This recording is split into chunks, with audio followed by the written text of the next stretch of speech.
I've been thinking. Let's get down to business. Hey guys, welcome to ImageX. Today we have an absolute legend in the Irish bodybuilding scene, Tommy Staunton.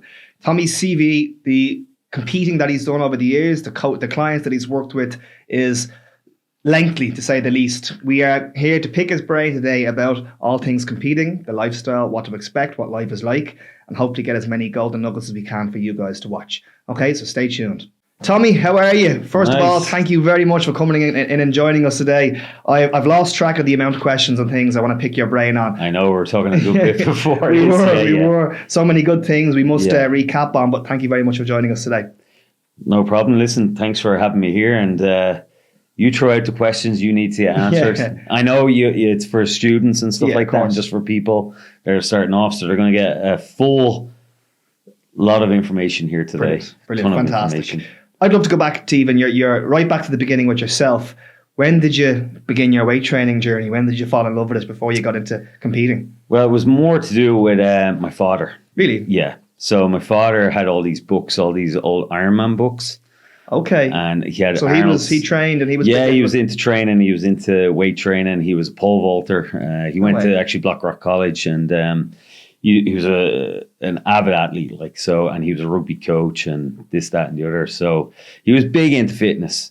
So he had all these books, and I remember as a kid, I would have been probably about 7 or so, and I would have seen these books, and I was looking through all these books, and I remember he always had us watching like Conan the Barbarian and Commando and classics. Yeah, Rambo, and it was all like physiques. And I remember looking at this, and I was like, "Oh wow, okay, I want to be something like this, So, he was very encouraging. When we were kids, he used to say to me, I remember we were watching Commando, and he says, "That'll be you when you're older."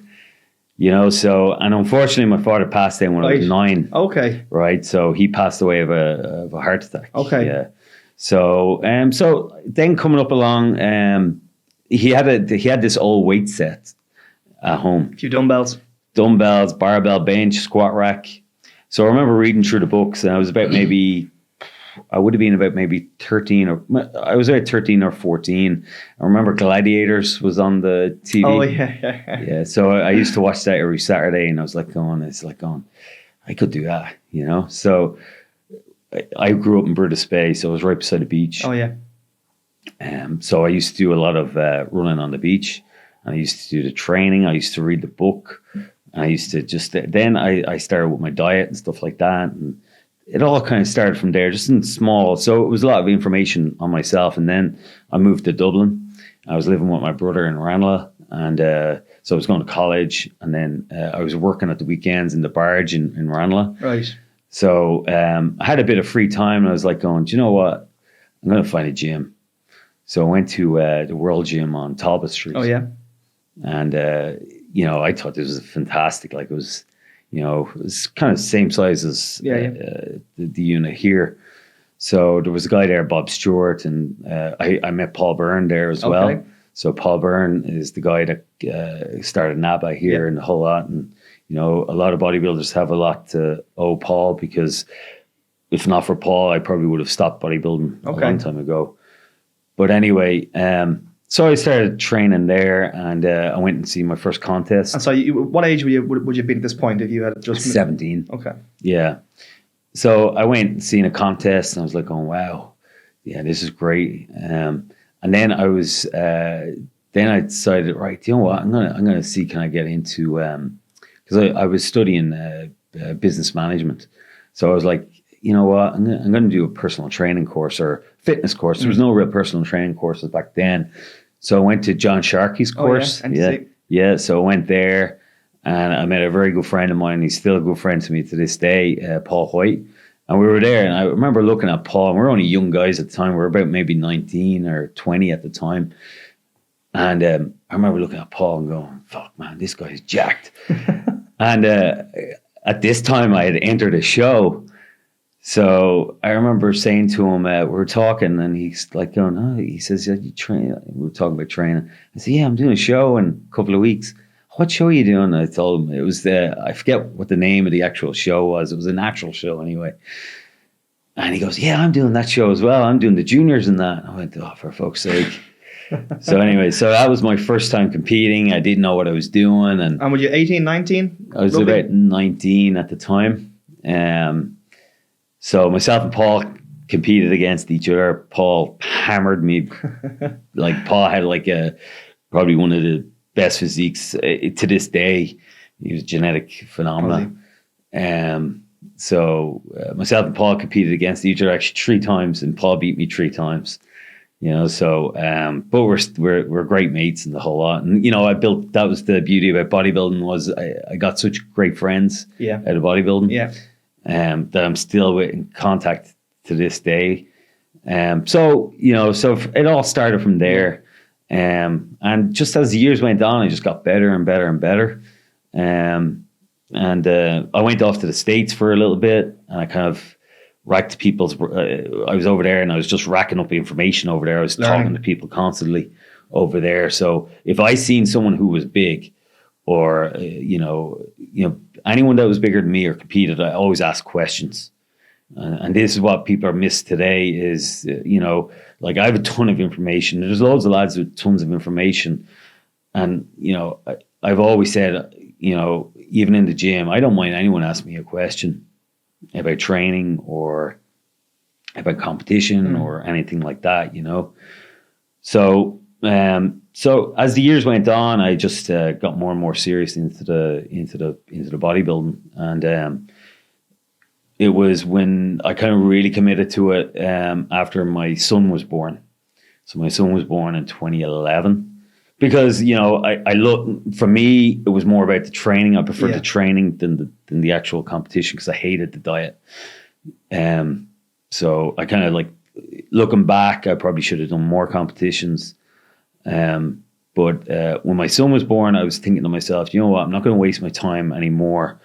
I'm going to really fully commit to training. And I spent all 2011 putting on serious size. Really? Would that not be more challenging, thinking with a newborn baby? Yeah, well, that was it. So I was thinking to myself, if, you know, I'm going to put my time into this, into the bodybuilding, and you know, I have a son at home, I'm going to try and maximize my time in the gym. So I actually changed the way I used to train a little bit. So I trained heavier and a little bit more intense. And it got me the results I needed, because then I came back in 2012 and I literally dieted all of 2012. So I was on a contest diet literally that whole year. And I got the results that I wanted. So I got the universe win and the world's win. And after that, I was like kind of going, geez, this shit is kind of boring. Really? Yeah. And then it was kind of like, it was more of a kind of like people were expecting so much out of you after that. And then 2014, it was just disastrous. And looking back on it now, I should have probably taken about 6 months off training after 2012 and not actually done anything. Just like looked after myself. What would have been the reasons for that? I ran my body into the ground. Okay. Because after 2012, I thought I was like kind of going, right, I'm going to do this and do that. I should have actually just put my foot on the brake and taken a little bit of a break. But I went gun ho, try to put on more size and get bigger. And it was after 2012 injuries started rearing their head up. Like up to that point, there was no injuries. And in 2013, I started having problems with my knees. Started having really bad problems with my elbows. And then into 2014, then I tore my, I burst the bursa sac in my elbow, my left elbow. And it was just like, there was a lot of things there. There was a lot of signs there that I ignored, that I shouldn't have ignored.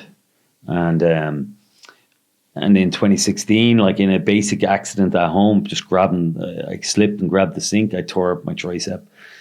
You know, there were signs there that I should have kind of recognized. And like, you know, I had a really good run and I enjoyed everything that I'd done. But there is a time where you have to kind of like, you know, just take it. And I think if I'd taken a back seat, I probably would still be competing to this day. Really? Yeah. And I was just, you see, I was more crazy with training. So my training style was I did high volume, but I trained like more for power and strength. That's why a lot of powerlifters like me, because I trained similarly. Like, so I trained very heavy squat, very heavy deadlift, very heavy bench. But that was the only way I could actually get my body, my particular, because I had a small structure. It was the only way I could pack on muscle. So if I lifted heavy, I always put on size. But so like I still train to this day, like with a bodybuilding style, but I don't use heavy weight. And my weight just keeps whittling. Every year, I actually drop by a kilo without even thinking about it. Yeah, my weight is slowly, steadily always dropping. So, you know, but that's a good thing at my age. Yeah. You don't want to be, you know, heavy at like 44, really, when you've stopped competing, you know, when you have no ambition to compete again. Yeah. Tell me about your time in the States, and you've commented on the benefits of asking questions and learning life experience off people and picking their brains. Yeah. Is that a big factor in your life? And I'll pick people's brains on anything. Like if there's something that I need to know, and it doesn't matter anything. So if it was, you know, anything to do with like building something at the house or anything, I'll always ask a question, right. And I prefer to ask it to the person to get information out. And I'm like, you know, so, you know, it's like how I got my house. Like, you know, I was like, I had this like pit bull mentality. You know, if you've ever gone through buying a house, like, you know, dealing with its solicitors and all that, but I literally was in with a solicitor every single day until I got my keys of my house. So I was like, you know, just that pit. I would ask tons of questions, and it would be the same when you competed. And yeah. And I'd say they were just at this, but they were like, oh, this guy's coming into the office again. Just let's get rid of him. Just get the keys of the house, you know. So I'd be like, you know. But I'd be asking questions because I genuinely want to know. So I went over to the States. I think it was around 2000. And the scene would have been much bigger over there, I'm guessing. Massive at that point, because there was no social media. You know, there was no camera phones around like that. So I went over there, and the first day I arrived there, actually the first person I seen was Lee Priest when I walked into the gym. So Lee Priest was there training, and you know, and then there was a few really high end guys. So I used to just see them. So I wasn't like a real, like, I didn't run over like a stalker. I'd wait until they kind of get familiar with me in the gym, so they'd see me every day training, and you know, then you get to the point where you can say, "Oh, how's it going? Yeah." And you don't know that you're a massive fan of theirs, right. You know. So, and then you just start just talking and asking questions, and you know, and that's the way I done it. Like, you know, just by being friendly with people, like, you know, which is missing today, because you go into many of the gyms and people have their earphones in and they keep their eyes down. They don't even say hello to you, and they might see you. Just people I see in the gym for the last 6 months, and they don't even say hello to you, like, you know. Really? So I don't like that. Yeah, so it's like, you know, and I just think it's a social media generation. We've kind of missed that kind of social interaction with people, like, you know. So it's you'd see it if you're out in a restaurant or, you know, it's been a long time since I was in a nightclub, so I'm sure it's the same in a nightclub. People just have phones out. Yeah. So it's, you know, they don't know how to talk the way you and me are talking. And I get it, actually. On Instagram, people would message me on Instagram that I see in the gym, and then you see them in the gym and they don't talk to you. I'm like, I'm kind of a dinosaur with kind of things like that. Like, I'm brutal with technology. Yeah. And I'm kind of looking at this going like, what's up with that? You know, and it's funny, like, you know. Yeah, it is crazy. I watched I don't know if it was a YouTube video of a Garrett Brooks concert or something, and anyway, the whole crowd was they with their phones watching the act, but looking at the screen of their phones as opposed to enjoying it. And actually seeing it, you know. A lot of our students over the last 10, 12 years have gone on and competed and done very, very well. Mm-hmm. But there's a huge amount who are considering it. So one of the reasons I asked you today, I'd love to try paint a picture for those and give us basically much. A lot of this would be basic enough info, but as much info as we can for our viewers to watch and learn about. So first thing is, at this point in time, tell me about the different categories and all the different sizes, styles, types, and everything that there is. Tons of different categories, tons of different organizations. The main ones here in Ireland are you've got NABBA, PCA, WFF, you've got RIBBF, and you've got Muscle Contest. So Muscle contest is your best chance if you want to be an IFBB pro. Okay. The RIBBF, if you want to be a pro elite, that's your best chance there. WFF, PCA, NABBA are very much, they do have professional categories in them, but they are more kind of high-end amateur, Okay. which 99% of the people in this country should be competing in. And the RIBBF, and obviously the muscle contests, they should be doing all contests. There is an array of categories, obviously, for men and women. Some of them are done by height, which was my preference. I preferred height because, I just preferred the height category because there was no limit on the weight. I could just pile on as much size as I wanted to. And then for the women, there's, you got bikini, you got tone figure, you got trained figure, and then you got physique. These are all different. Yeah, so there's a lot. So, and then for the men, there's broad shorts, there's classic, there's athletic class, there's supermodel, and then there's bodybuilding, supermodel, muscle model. Right. So there's kind of like something for everybody, Okay. so to speak. What's the kind of the more popular ones now, the more popular categories in 2022? Physique and bikini and classic bodybuilding. Okay. Yeah. So when I was coming up along, there was only bodybuilding. Right. That was all there was, and that's all I would have done. And if I was 17 now, I would probably would probably still go more towards the hardcore bodybuilding side of things, but I would have lent more towards strongman. Right. Yeah, so I'd be a big strongman fan. So I would have gone more to that because they have categories for little shorties like me. Okay. So I would have probably gone between the two. I probably would have actually competed in the both of them. If I was 17 now, I probably would have went to that goal, and I probably would have finished competing by the time I was 32 with injuries. Yeah, but there's a lot more variety for people here in this country now. Okay. And someone with no knowledge, could you describe the differences between those three? Physique, classic, and bikini. So what's the... Yeah, so bodybuilding is bodybuilding, so it's excessive. Classic is classical line, so small waist, reasonable amount of muscle mass, big shoulders. This is in a nutshell. There's a lot more to it than just giving a very brief summary. Physique is broad shorts, so you have shorts just to the knee. So most of the leg is Would they be missing. less in size, smaller in size? No, some of the guys are big. It's just more that V taper overall. So really tiny waist, huge shoulders, good level of definition, and overall muscle mass not overly huge. A body that the average guy on the street would go, oh yeah, I'd like to look like that. Okay. Like, so you'll get a guy. That's physique. Yeah, so you get a guy with physique. Same with bikini with girls. You'll get girls looking at bikini girls, the average girl, and she go, oh yeah, I'd love to look like that. But if you got like a real muscular, like trained figure girl, a lot of girls go, oh no, I don't want to look like that. It's too much. So it's the same with the guys as well. Just not a lot of guys would like to walk around and look like a lot of guys wouldn't like to look like Phil Heath. Yeah. Let's say. Okay, and actually the girls. So is the bikini the most popular, and is there others? Oh that are, yeah. The bikini is the most popular Is in it? all girls. Okay. Yeah, it's the most popular of the whole lot. And what's how would you generally describe that about the others? Is it more just the lean? In Yeah, shape? it's more lean. More tone. A little bit more muscle mass as it goes up in the categories. Right. There's another category called wellness as well. And that's with girls. They have really good development in the glutes and hamstrings and quads and good shoulders. So there's a lot, but it really depends on your judges as well. So you'll have 7 to 9 judges judging you.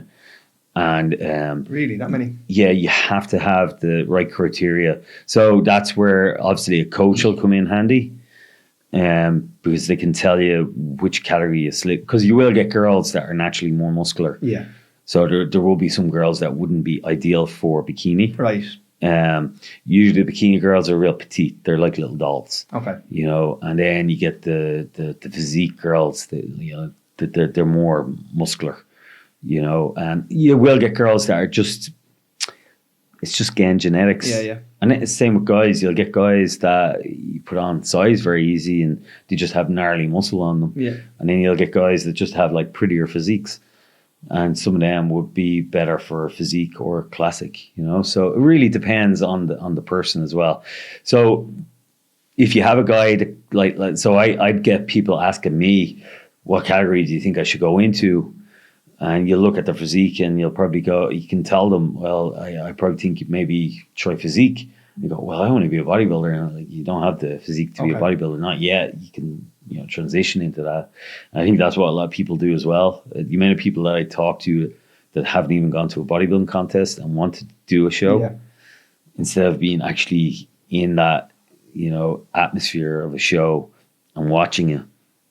It's big difference between sitting there and watching the actual show than what you see on your phone or online. Yeah, so it's just a different kind of atmosphere and the smell. And everything's different. Like, you know, the smell of tan and protein farts, and you know, there's a lot of different smells at the show. But it's just to get that feeling, and that's where the social media is going to let you down, because if you've not been to a show, it can be very overwhelming, especially if you walk into a room with your competitors and you're looking at these guys and you're going to go.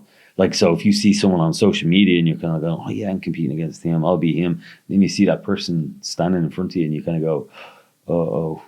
Yeah. And then your coach is being blown smoke up your ass for the last, 12 weeks.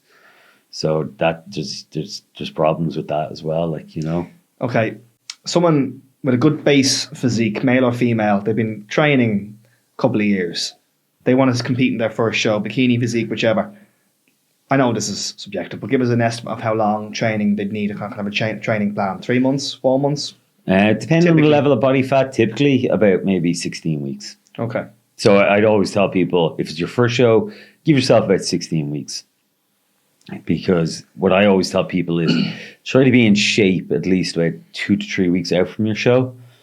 Like if you're like 3 days out from your show and you're still kind of going, oh yeah, I have a little bit of body fat here and here, but that'll go in 3 days. I hate to piss on the bonfire, but it's not going to go anywhere. Okay. That's the problem. So 3 weeks out.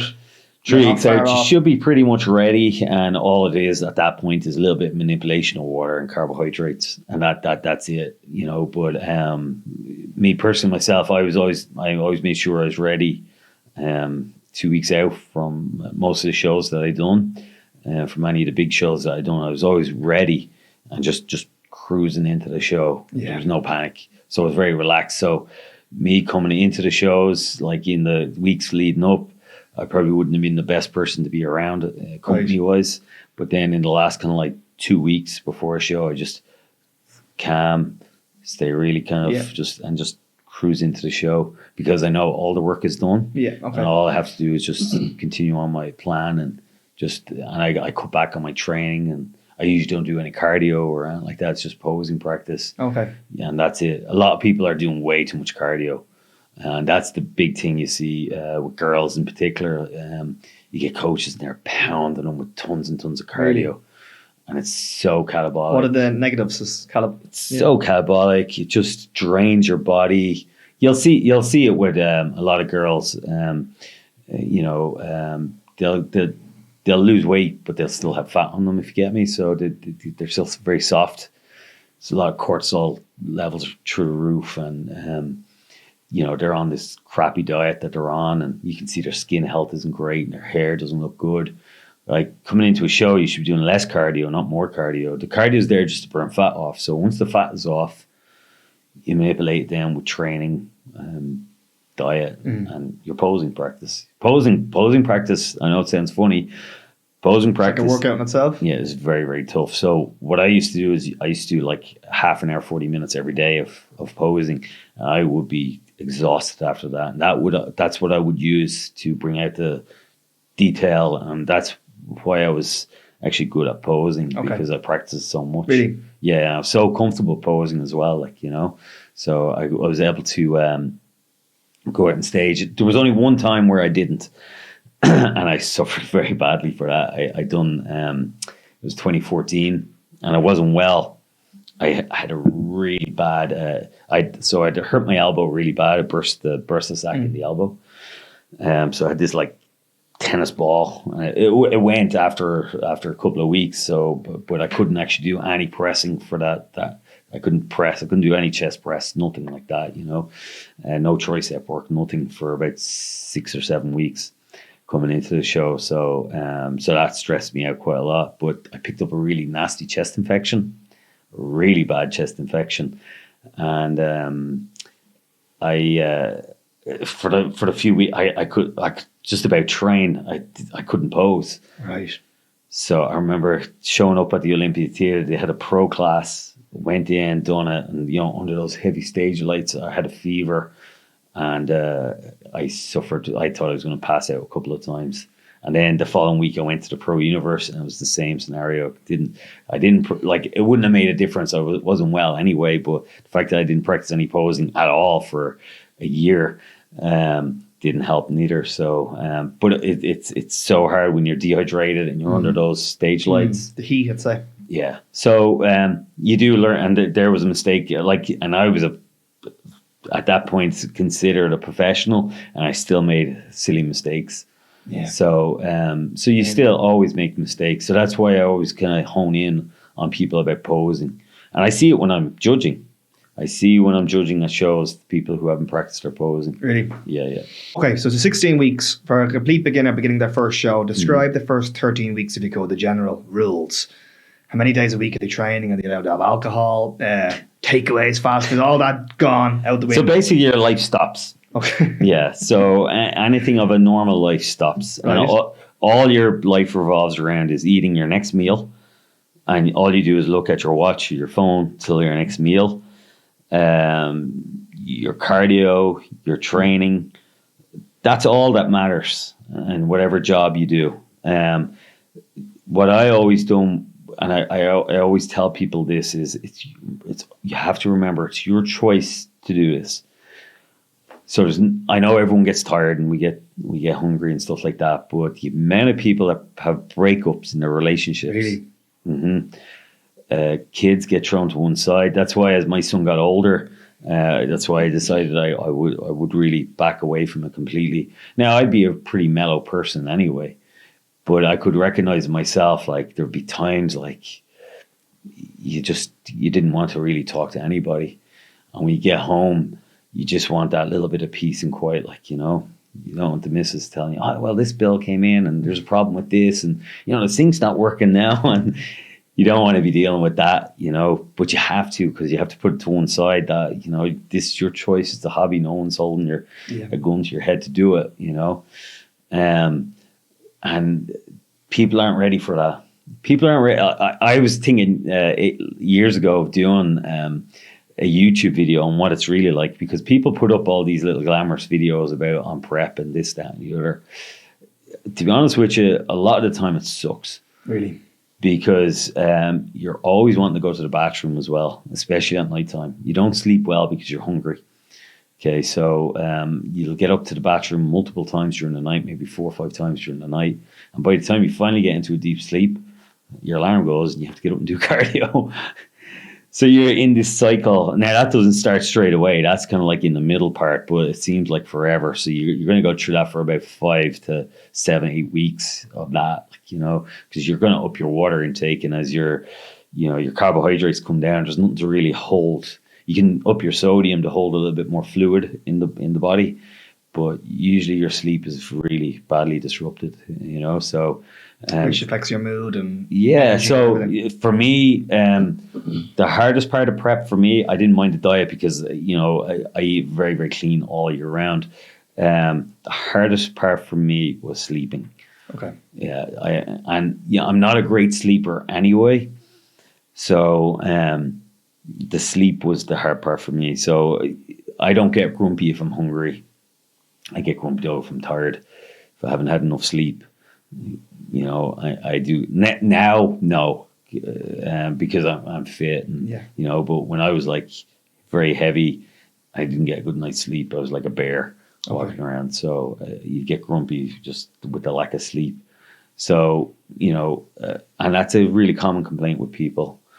The two most uncomfortable things is with people is they have problems with sleep and they have a problem going for number 2. Oh, really? So they get constipated. Okay. And a lot of the people are eating a lot of food that's really highly processed as well. So, you get the people after training eating their Cocoa Pops with their whey protein mixed in water thrown on it and stuff like that. It's probably not ideal. We're not kind of designed to eat that kind of food. And a critique over the last couple of years, over probably the last 10 years, is condition of competitors on stage. It hasn't been up to par. Really? Yeah. So you'll get some that are real outliners and they look smashing, and then you get some of them and they're just soft. They all have kind of like this kind of like little layer of fat and water on them, and it's due to bad diet. Now, and you've been judging now for years. Years. I've been judging since 2002. Okay. Yeah. So you've seen it all. So you see it. So you see guys coming, and the guys that are you'll see guys that are in savage condition. And if you check them on Instagram, you'll see what the way their diet is, and you kind of go, right, this guy eats a really super, super clean diet, and he stays neat in his off season, which he doesn't go really heavy. I used to go very heavy in my off season, but I was able to cut it for a show. But we were talking there about Blessing. Haven't done your course, but like Blessing has a YouTube channel there, and if you see what Blessing eats a seriously clean diet. It's like potatoes, fish, chicken, rice. He's not eating Cocoa Pops. He's not eating Rice Krispie Squares. He's not eating jellies. He's eating a proper bodybuilding diet that's going to give you all the nutrients that you need. There's no artificial crap in it at all. So, there's a high-end guy, and I seen Blessing was in the Gym Newbridge training for a couple of weeks over Christmas and into the new year. And the way the guy trains is like, I was like, and I put up a post actually on my Instagram. I said like there's guys in there that are using, bullshit coaches, which they are, giving them crap exercises.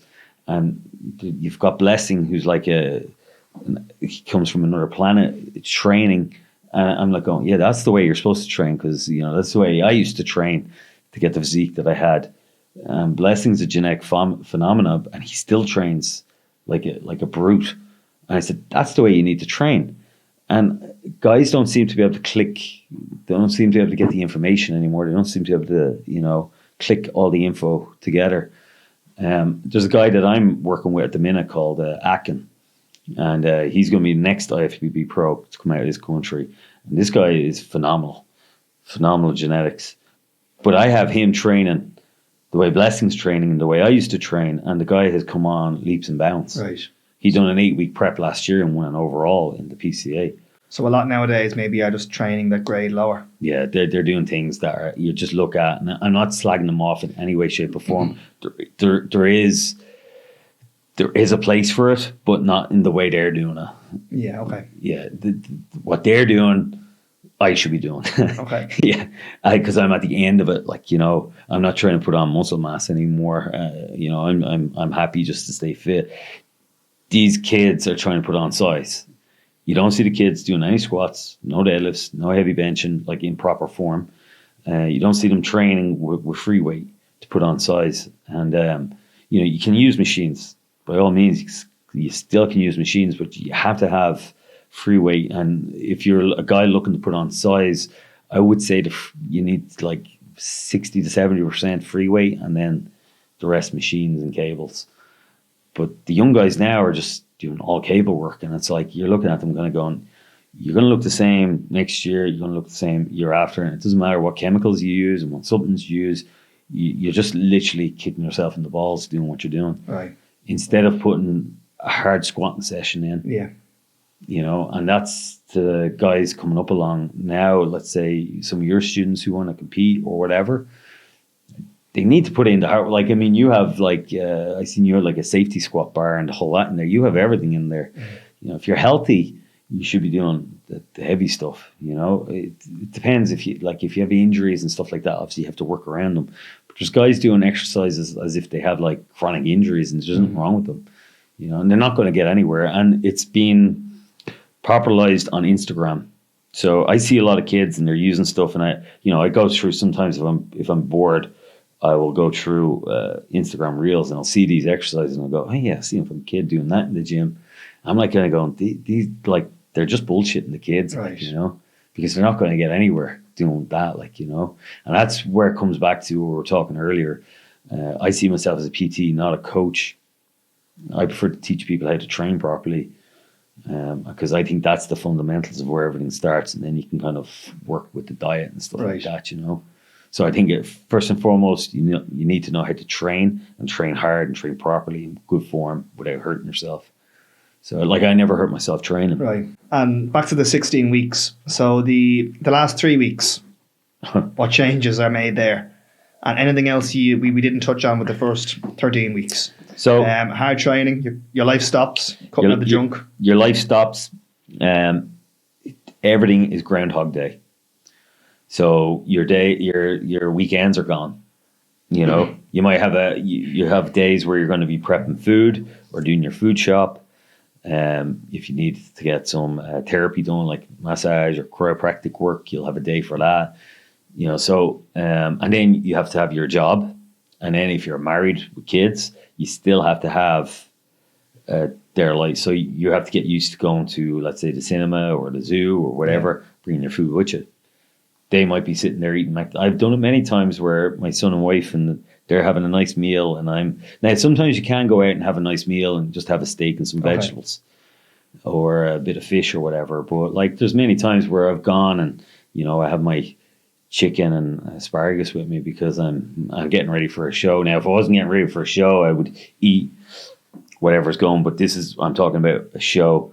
The people who aren't getting ready for a show and still bring Tupperware to the zoo, they need to get a life, like, you know. Yeah. You know, you have to have some kind of balance, like, you know, especially when you have a partner, because the partner will only, your wife or your husband or boyfriend, girlfriend, they'll only understand to a certain point. My wife doesn't even go to the gym.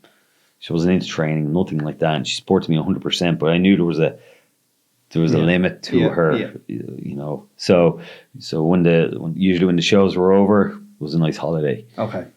And then get back to normal. You know, So as you said, a lot of breakups. Yeah. So you need to kind of keep a balance, but that's where I see a lot of people downfall is they don't know how to balance out their life with the prep. But you have to be willing to be able to take this food with you and not really give out. Like, so, you know, if you're sitting there with your chicken or turkey and asparagus eating it away and they're having like burgers, donuts, you know, you could get pissed off at that. But again, as I said before, it's your choice to do it. Well, and tell me the last 3 weeks then. Any significant changes or just a bit more of what you were doing? No, it wouldn't be. It would be actually a little bit more relaxed because you're easing back. Okay. You're easing back a little bit more on the. So usually at that point, the cardio is very, very small amounts of cardio. It's posing. Your training's cut back. It's not as intense. Right. Okay, it's just enough just to keep the muscle mass there. Your calories and everything are the same, and it's just really chilling out at that point. You know. Getting everything organized. So that's the main thing as well. A lot of people fail on. They leave everything to the last minute. So girls, like, I feel sorry for the girls because they have to spend so much money on bikinis and shoes and stuff like that, makeup and hair. Guys just need to have trunks. And the amount of guys that leave it, you get a message, do you know anyone that has any trunks, like 2 nights before the show? So, you know, you can't really do anything like that. Like, you have to have everything. Everything should be kind of like, so the likes of your tan and your posing trunks and your music and all that should be sorted out at least 6 weeks before the show. And people leave everything last minute. Yeah, I know. You know, Yeah. and then what happens then is your stress levels go up. Yeah. Because what if you can't find posing trunks or something? Your cortisol levels are going to go through the roof. You know. So I remember one year actually I competed, and in the category I was in, there was some guy that was competing. And he arrived to show he had no posing trunks. And like he was actually competing against me, and he was actually quite good anyway. But I had spare posing trunks, so I gave him my spare posing trunks, you know. But a lot of lads probably wouldn't do that now, you know. So it's, you know. Okay, and so someone in their first show, what are the major sort of tips you'd give them? Is it obviously discipline and to be mentally prepared for what's coming? Yes. In terms of those 16 weeks of... It's not even being mentally prepared, it's being educated towards what's coming.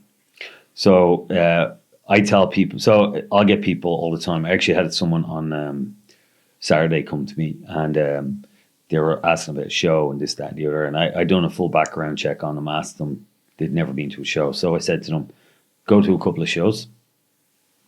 I had a look at their profile picture and a few pictures that they put up in the gym. They had an okay physique. I said, wait 1 year. Really? Yeah.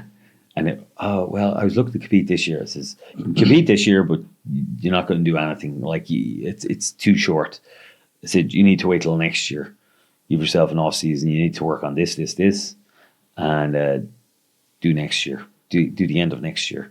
Okay. A year's not a long time, really, when you think of it. It's a blink of an eye, especially as you get older. So I think a lot of people jump into the shows. Now, people always would ask me my opinion, and I'm very frank with people. So I'm very much a straight talker. So there's people that I see. So Akin would be the classic case. I seen Akin in the gym, and I told him, Akin would tell you this himself. I seen him in the gym, and I said, man, you could be a pro bodybuilder if you wanted to be. And he was like, really? I was like, yeah, you have all the potential in the world. I said, I'll work with you. So we started working together. So I've seen a few people like that. There's a lot of people that I've seen like that over the years, and I tell them, listen, you have all the criteria to be one of the best. And so I can tell people that, and I can tell people, listen, you don't have a hope. I wouldn't waste your time doing it, you know. And you know, it's either them. So what usually happens, and 90% of the time, this is what happens. Actually, 95% of the time, they go, well, screw Tommy, I'm going to do it anyway. And they end up in front of me in a couple of months, and I'm judging them. I got told you so. Mm-hmm. They don't come anywhere. And then there's some that come out of like that actually go off, and you don't see them 2-3 years. Person comes back and goes, and they come back and they look great, and you're going, oh fuck, I got that one wrong, but I'd probably motivate them, you know, to keep going and you know, to make themselves better. But a lot of the times, people, when I tell people that I don't think they have it, I'm usually right. I'm not being any way arrogant in that. It's just from what I've seen over the years. Like, I've been looking at bodybuilding for like my whole life nearly. And I can tell, you know, there is an X factor that you look at with people, and you know, you should look at them and go, right, that person actually has it. Like, you know, you have to have everything. I'm talking about, like, to be a really good, like, classic or pro bodybuilder, even with females, you have to have everything. Can't be any flaws. Just a point you made. So the off weeks after the show, you'd suggest going away with the family. Well, if they have families, as in committing time to that side of their life. Yeah, and you know, most people have. You know, most people have loved ones or whatever, so they could have a mother and a father or whatever, like, you know. But you have to make it up to them in some way for being like an asshole for 3 or 4 months. So like it. I mean, I know a lot of younger people, and they have like siblings that they still live at home with their parents, and they have siblings and stuff like that. They could do something with the family, bring them out for dinner, or do something to say, like, you know, but do something. But if you have like a wife or a girlfriend or a boyfriend, whatever, husband, take them away for a weekend or a holiday, or do something if they're still around. Yeah. If they're not, just hook up with someone else and just take them off. But that's what I always tell people. I always tell people you should take them away and reward them for sticking by you, like, you know, even if you don't do well in it, like, you know. But it was, and you know what, it's always worth an effort. And I've always seen it. People will try a show, you know, it'll either make you or break you. You'll either love it or you hate it. And, you know, you will get the majority of people, you see them competing, and you can tell you'll never see that person again. Actually, I'm going to ask you, is there many drop-offs? Yeah, someone lots. who will not even make it to the 16 weeks. They don't have the discipline, and then try it once or twice. Yeah, you do get that. Like, you know, you get a lot of that. I've worked with a few people like that. They don't put their heart and soul into it. And it's like you're looking at them and you're kind of going, man, you don't realize like you're never going to get this time back, and you're spending all this money. Like, you know, you have me there, you're training you, and you're spending all this money on food and supplements, and then you're going off and saying, oh, well, you know, I just broke the diet and I went for like, you know, a couple of pints and I had a pizza, and then the next day I had a Chinese, and but I'm back on it now. But the problem with that is it messes up your hormones, and you know, food doesn't. I hated cheating on my diet because I could get away with it to a certain point, but what I found was if I went out and had something nice to eat, usually the next day when I go back on my diet, you'd be so depressed because you're back to eating like, you know, food, you know, this kind of, it's not really bland because it's just, but like, you know, if you went out and had a nice burger and fries and a dessert, next day your food doesn't really taste that good after all. Like, you know, like I used to crave salmon and red meat. That was my biggest craving on a diet. So, that was on my diet. Even now, I would crave more salmon and red meat. So you could put a plate of donuts there or a nice T-bone steak there. I will eat that T-bone steak well before I go near those donuts. Like, you know, so, you know, that's what I would crave. I would crave that, not the donuts, you know. So people eat that to get that little bit of a dopamine kick, you know, and then they feel like shit. You can eat the steak and you'll feel like a alpha male walking around. Is that the reason, like, drop-offs and failures? You reckon it's the diet crashes? The lack of recovery from it? Yeah, and then they don't have that support mechanism around them. So you could think of it, my wife, for instance, right? She fully supported what I done. So she didn't nag about what I done. She only nagged when I got hurt in the last stages. So she would be a lot smarter than me. So she was telling me, look, your body's not responding the way it used to respond. You know, you're getting hurt now. You're spending money on fixing yourself, you know, so it's no longer, you know, it's kind of like there's more negatives now than positives. So you have to kind of weigh it up a little bit, you know. So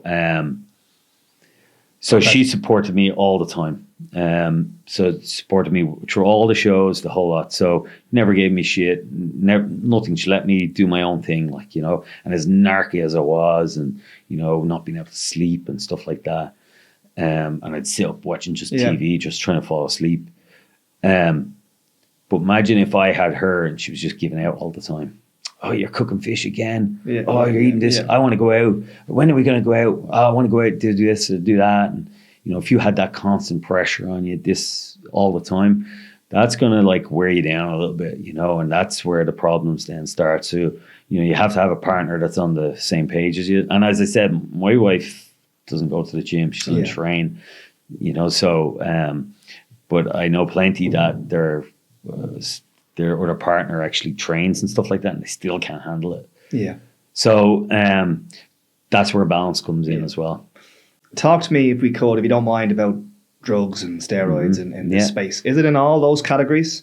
Is it as big as they say it is? Is it as rampant as it is? And it's getting worse and worse. What are the harmful effects it's doing, especially to some of the younger? So the worst thing about it is a lot of the stuff that goes around now is from the underground labs.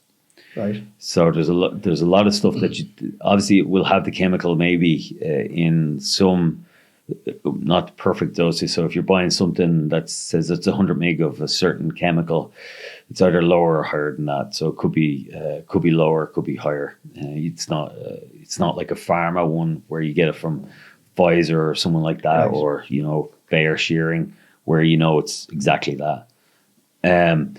Also the oils mixed in, or the tablets, the fillers that they use, very cheap. They come from like India, China, these kind of places. You don't know what's in it. It's all underground. It's illegal. So that's the first thing that you have to think about, because you're putting that into your body. That has to be filtered through your kidneys and your liver. So you're going to have issues there. Then obviously if you're using chemicals and you don't get constant blood work done, and your coach is not looking for, if your coach tells you you need to take this, and they don't look for blood work off you, run 1,000 miles away from them. And if they recommend gear from the get-go and you've never taken it before, run a mile from them. Okay. So what I always tell people is there is shows here, there's natural shows here. The NBFI is a natural show. So if you're interested in competing, what I would say is do a natural show. Now you can still do the other shows. Sorry, the natural shows policed. Policed, you have to do I think they do polygraph. I could be wrong, but I think they do either polygraph or okay, brilliant. Yeah. Okay, sorry, go on. So if you if you were really serious about competing and doing this, that, and the other, go do a natural show and see how you get on with doing the natural cut, because it's the same process. Everything is the same except you're not using chemicals. Right. Okay. And it's fair because nobody else is using chemicals. Well, you might get the odd sneaky fella that'll get in there using chemicals, but you can go and you can see how that feels, because the minute you start using chemicals, your whole endocrine system's going to be thrown into disarray. Now, I'm only going from my point of view of this. There's a lot wiser people out there that talk about it. There's one of the guys, Dr. Dean St. Mart, he's well up on this, and he would, like I'd have 1% of knowledge compared to what he would have. So he'd be a very, very good guy to kind of follow on Instagram or to consult with if you were thinking of taking it. But I'm going from my point of view and my opinion on it. Dean would probably maybe disagree with some of the stuff I'm saying.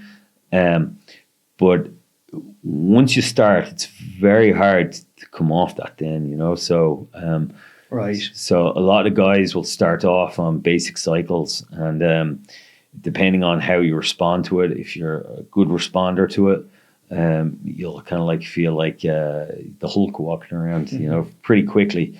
And the problem is then, so you get a guy takes a basic cycle of stuff, and if his diet is good and his training is good, he will respond really, really well to it. And what will happen then is, he'll put on a bit of size. Maybe he'll put on, 10, 15 pounds of muscle mass over a couple of months.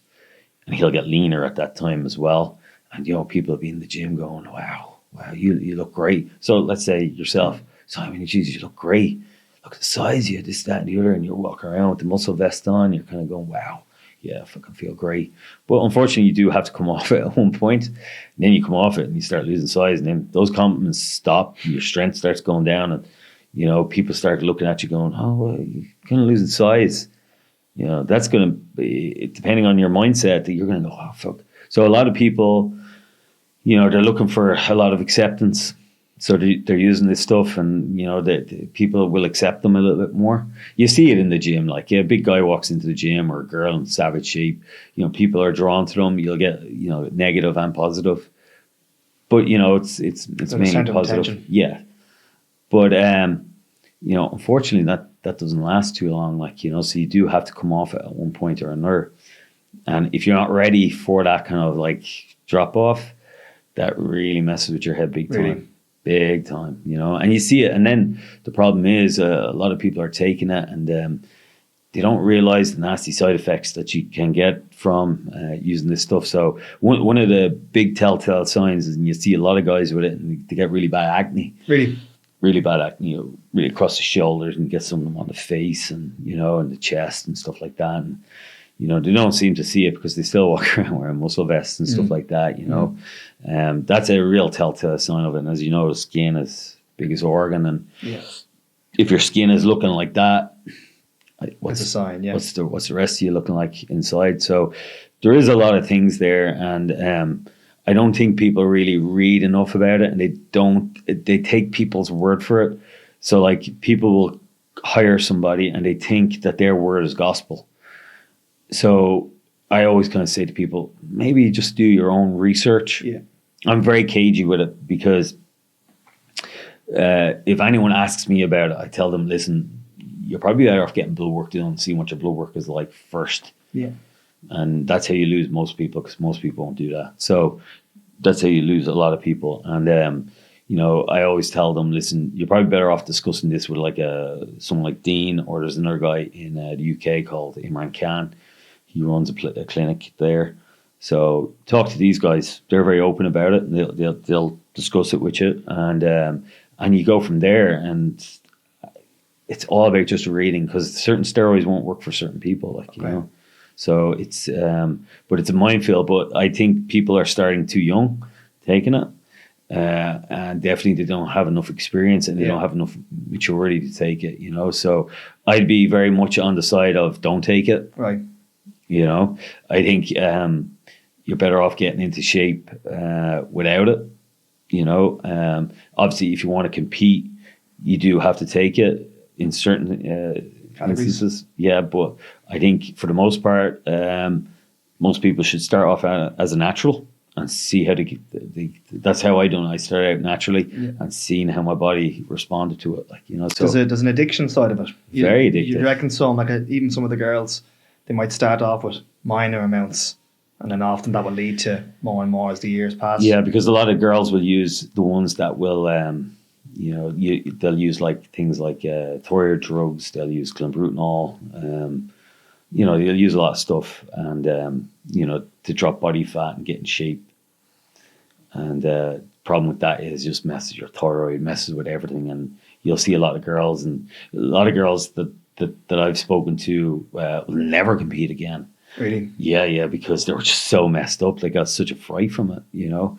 And you know, I don't know how. I don't work with any of those girls, so I don't know how they medically how they're doing. But I can tell you a lot of them get messed up psychologically, and a lot of males as well. Even me, for like, I mean, it was a big deal for me because I had to drop so much weight to come down. And, you know, you do notice it in the gym. Obviously, I was injured as well, but like, I mean, you know, from being able to do what I used to do maybe 5 to 8 years ago to what I'm doing now is nothing what I do now, like, you know, but I'm just grateful to be able to train, train away and still stay in relatively good shape for my age. And, you know, and obviously with my body, I have to have a certain body image. Yeah. So when people come in to me, there's no point in me standing there with pot belly on me and double chins, and, you know, so I do practice what I preach with clients. So, you know, everything that I tell people to do, I would do myself.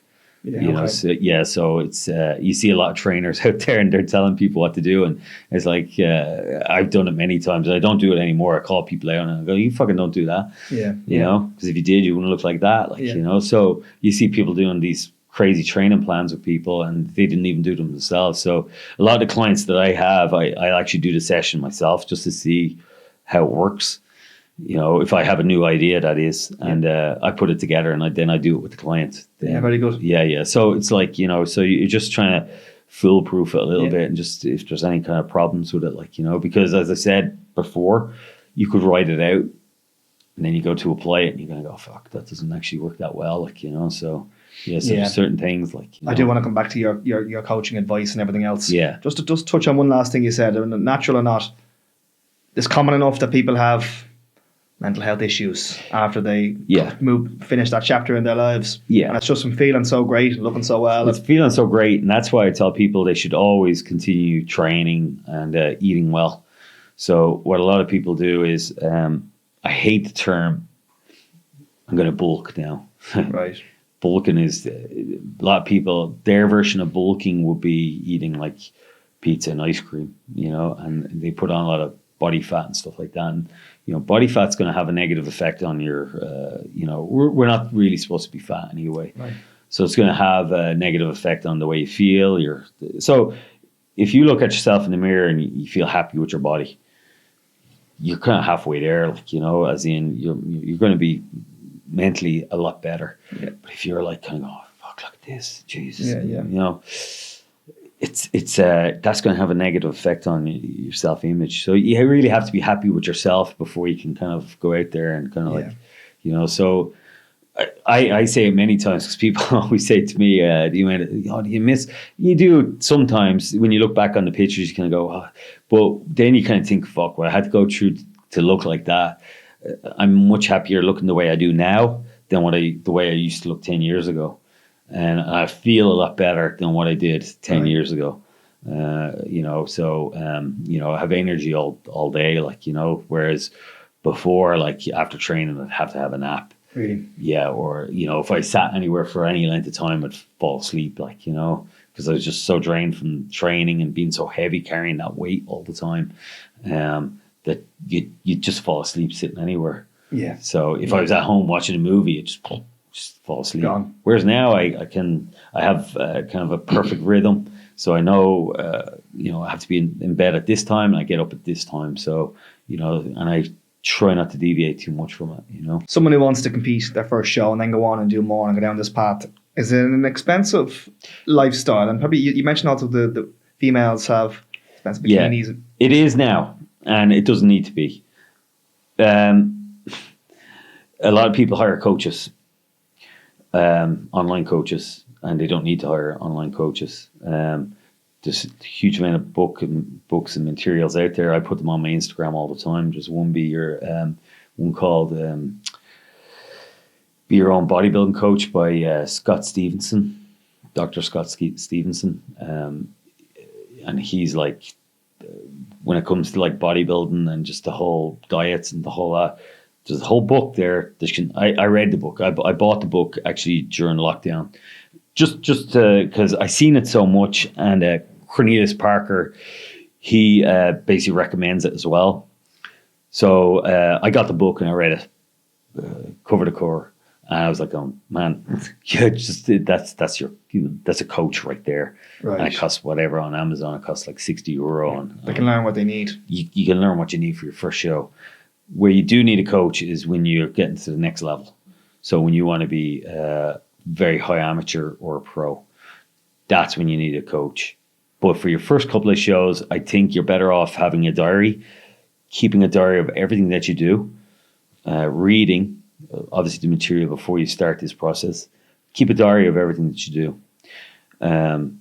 Biggest mistake I see a lot of people make is they pick shows. So you might have like, you have shows in the UK as well. And the UK is literally a 40-minute flight. What I tell people to do is pick 4 or 5 shows in maybe a 4 or 5 week period and do all those shows. Right. And keep notes on everything that you do, whatever you drink, whatever you eat, the time you train, time you go to bed, cardio you do, everything. And, it doesn't take a genius then to figure out, right? There's a pattern. You can, right, so I looked really good this time, and take pictures and take weight, and you can figure it out. That's the way I done it. So I figured everything out myself. Like, obviously I made mistakes going along the way. Now, for me, a coach would have been great at about maybe 2011. Coach would have been brilliant at that point.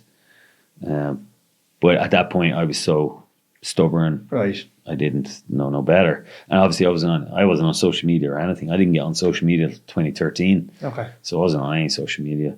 So so at that point it would have done me great. That's why I have Atkin. I can take him to pro level because I know he doesn't have to make those mistakes, so he'll get there quick. There's a couple of other guys that I help as well. So they will not make the mistakes. And if there is mistakes, they're just tiny, minute mistakes. All right. Okay. So the coaching is one. Coaching is one. So that's expense that you could cut down on. Right. The food is really expensive, and now it's really expensive food. So if you're eating like fish and chicken, steak, eggs, it's all very, very expensive. Okay. Then you're looking at.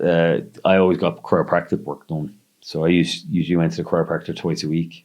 I preferred chiropractic work because my muscle tissue was pretty healthy. I was always good at stretching and stuff like that. So, but I needed adjustments. So I used to always get adjusted before I done my legs. The night before I done my legs, and I get adjusted before I do my back workout. Yeah. So that's twice a week, and that's whatever. That's €100 on chiropractor a week. So it all tots up, and then your supplements. So if you're natural, you still have to use a couple of different supplements as well. Like, you can use your creatine, you can use your whey proteins, your essential amino acids, glutamine. Yeah. There's a few supplements there that are brilliant as well, that are very underestimated as well. Like, you got your fish oils and Udo's oil and all that kind of stuff that you can use. And then if you're enhanced, then you're looking at more costs. Yeah.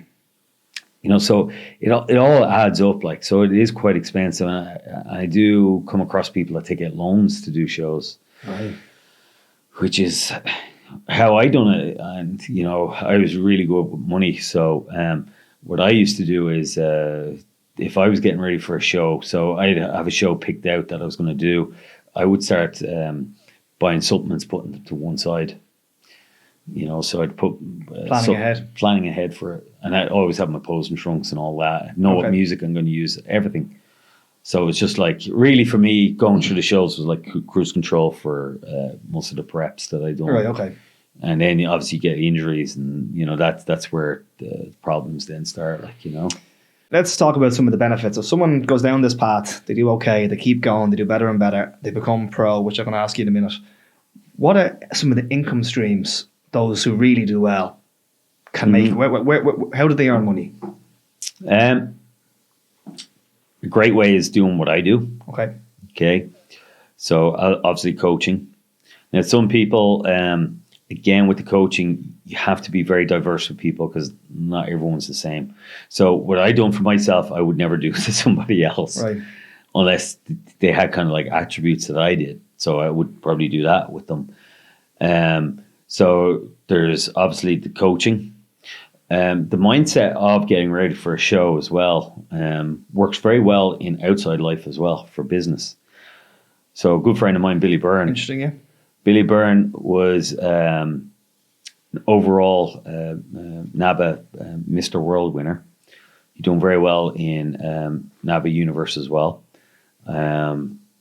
Sensational bodybuilder. Like if Billy was competing now, he'd be an IFBB pro all day long. Okay. He'd be in Olympia kind of level, Mindset. So his mindset, I remember talking to Billy, and this always stayed with me.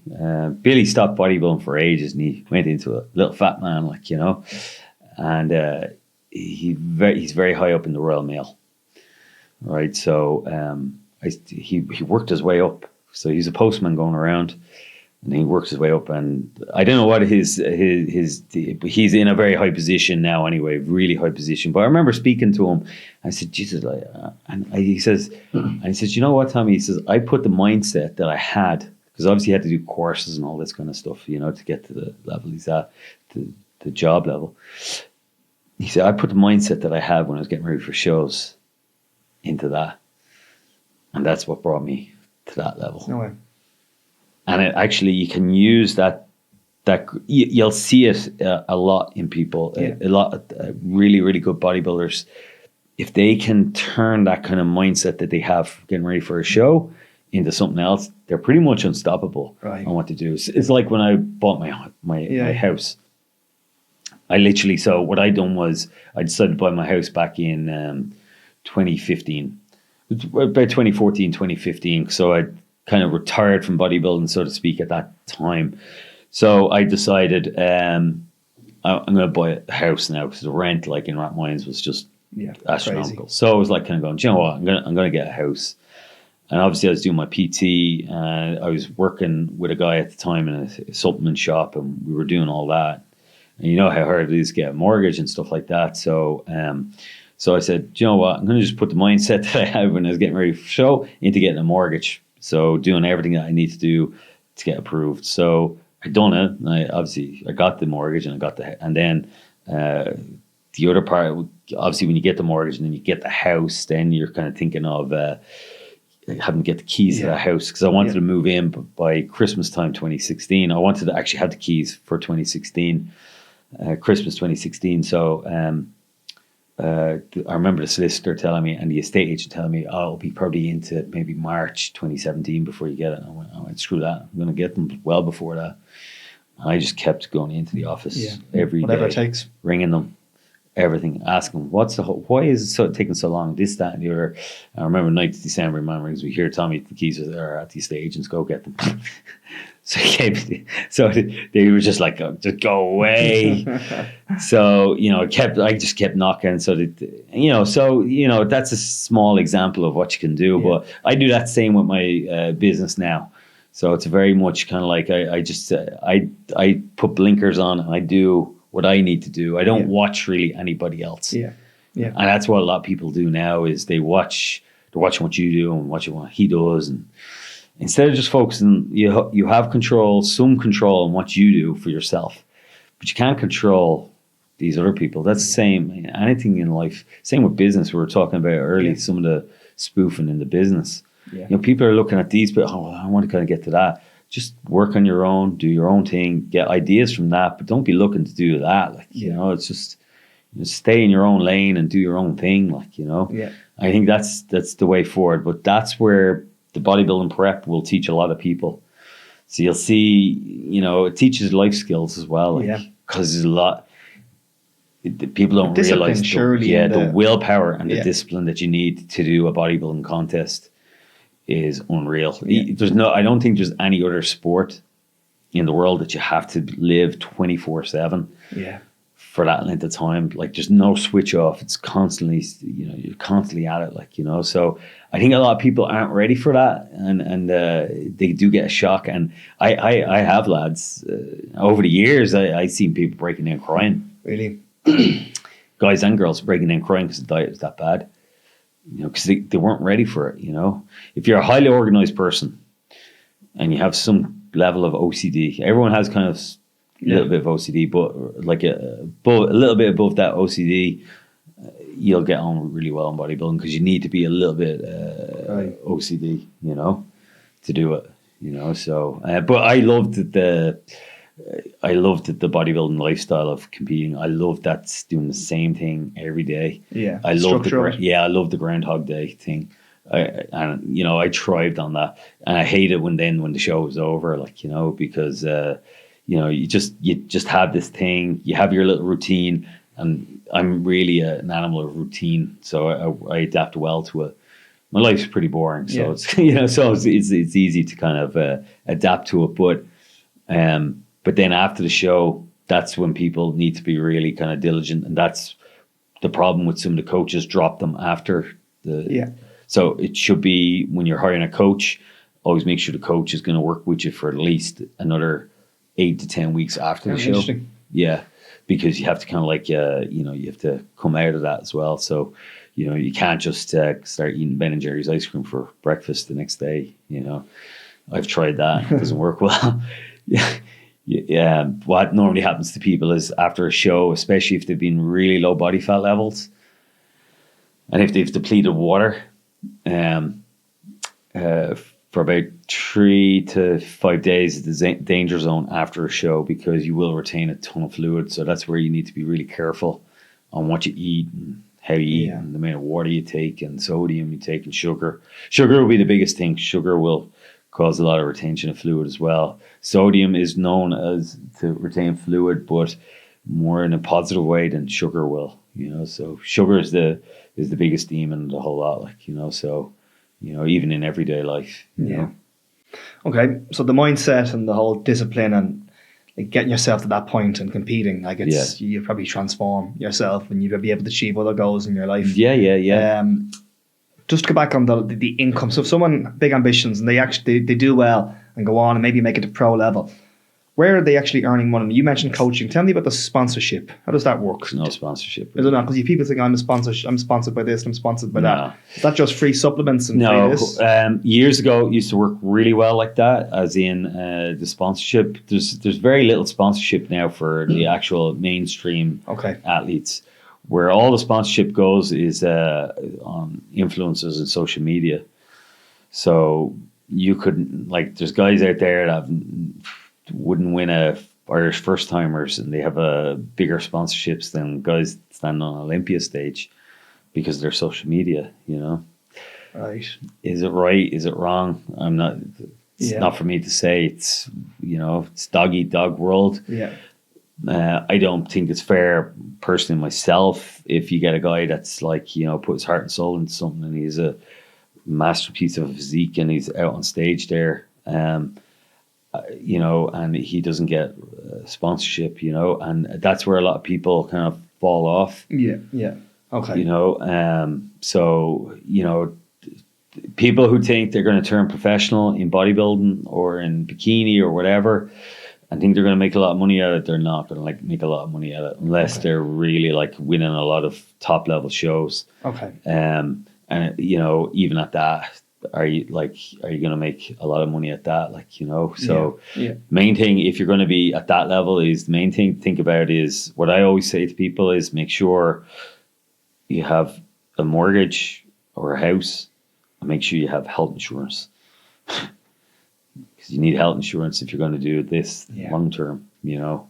People like forget that you do need health insurance. And if you go through your life and you get to, let's say, you're bodybuilding and you cause a bit of damage to yourself internally, and you go looking for health insurance, you're not going to get it because you're going to be declined straight away. So there's a lot of like knock-on effects, and this goes back then again to the steroids. When you're, you know, starting off taking stuff and your coach is telling you, oh yeah, take this, take that.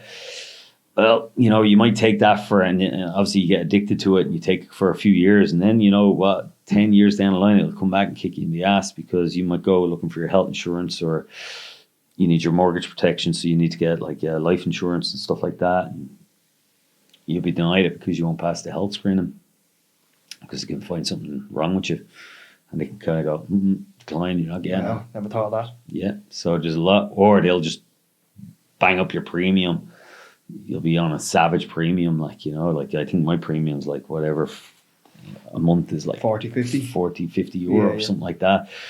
They could bang that up to 600 euro if they wanted to, you know. So you're paying nearly half your mortgage again, like, you know. So there is a lot. That's why I tell people there's a lot of implications, and that's why I was talking earlier about blood work should be done, and should be you know. Yeah, let's talk about that. Tell us the reasons, the benefits. I know it's a bit obvious, but why should someone considering going down this space? So the blood work will pick up. It gives you a kind of snapshot in time of certain blood work. So like, you know, like your cholesterol and stuff like that. So if you're doing your cholesterol, you have your this basic stuff, LDL, HDL, triglycerides. So if your triglycerides are too high, that's a really good indication that you know, that you're not really cardiovascularly healthy. You want that kind of low, that number kind of low, but it shows like your red blood cell count. So if your red blood cell count is kind of high, there'll be certain stuff there that you can't use because that'll just drive it up higher and make your blood thick. Then your hormone levels.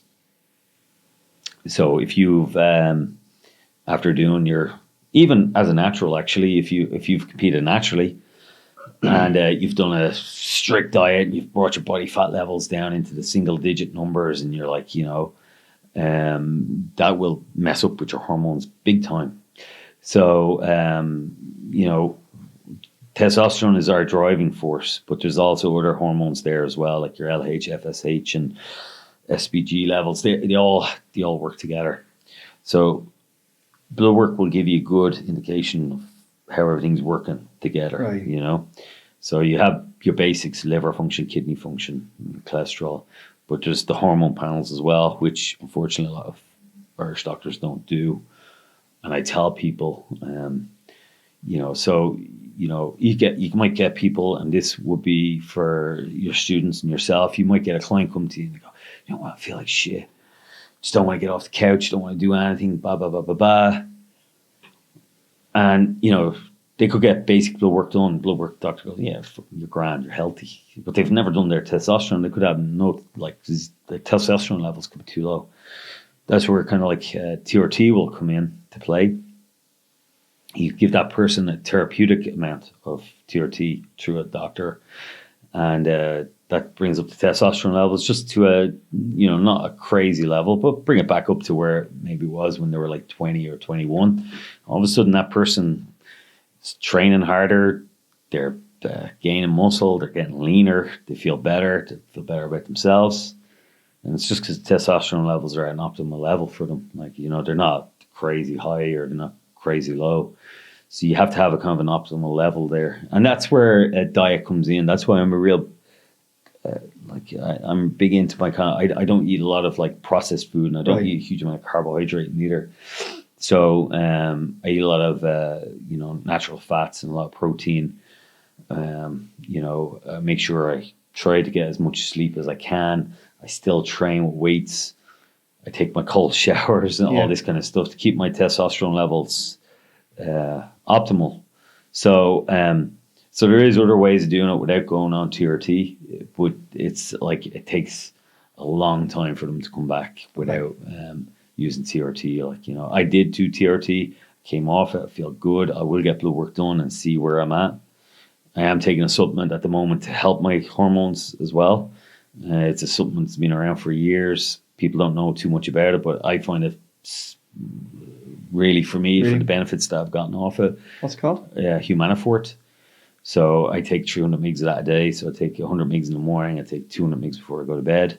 Helps me sleep well, and it kind of balances out my hormones. And I noticed in the gym, my strength is good, and you know, my overall energy is good. So you know, there is things that you can do. And for many, you could uncover something maybe a little bit more serious with the blood work. Yeah, you have your inflammation markers and stuff like that, you know. So I do think if you are going down the road, like if you're in this industry, and especially if you have clients, you should always ask with them, find out where the nearest clinic is, like the clinic I was telling you about.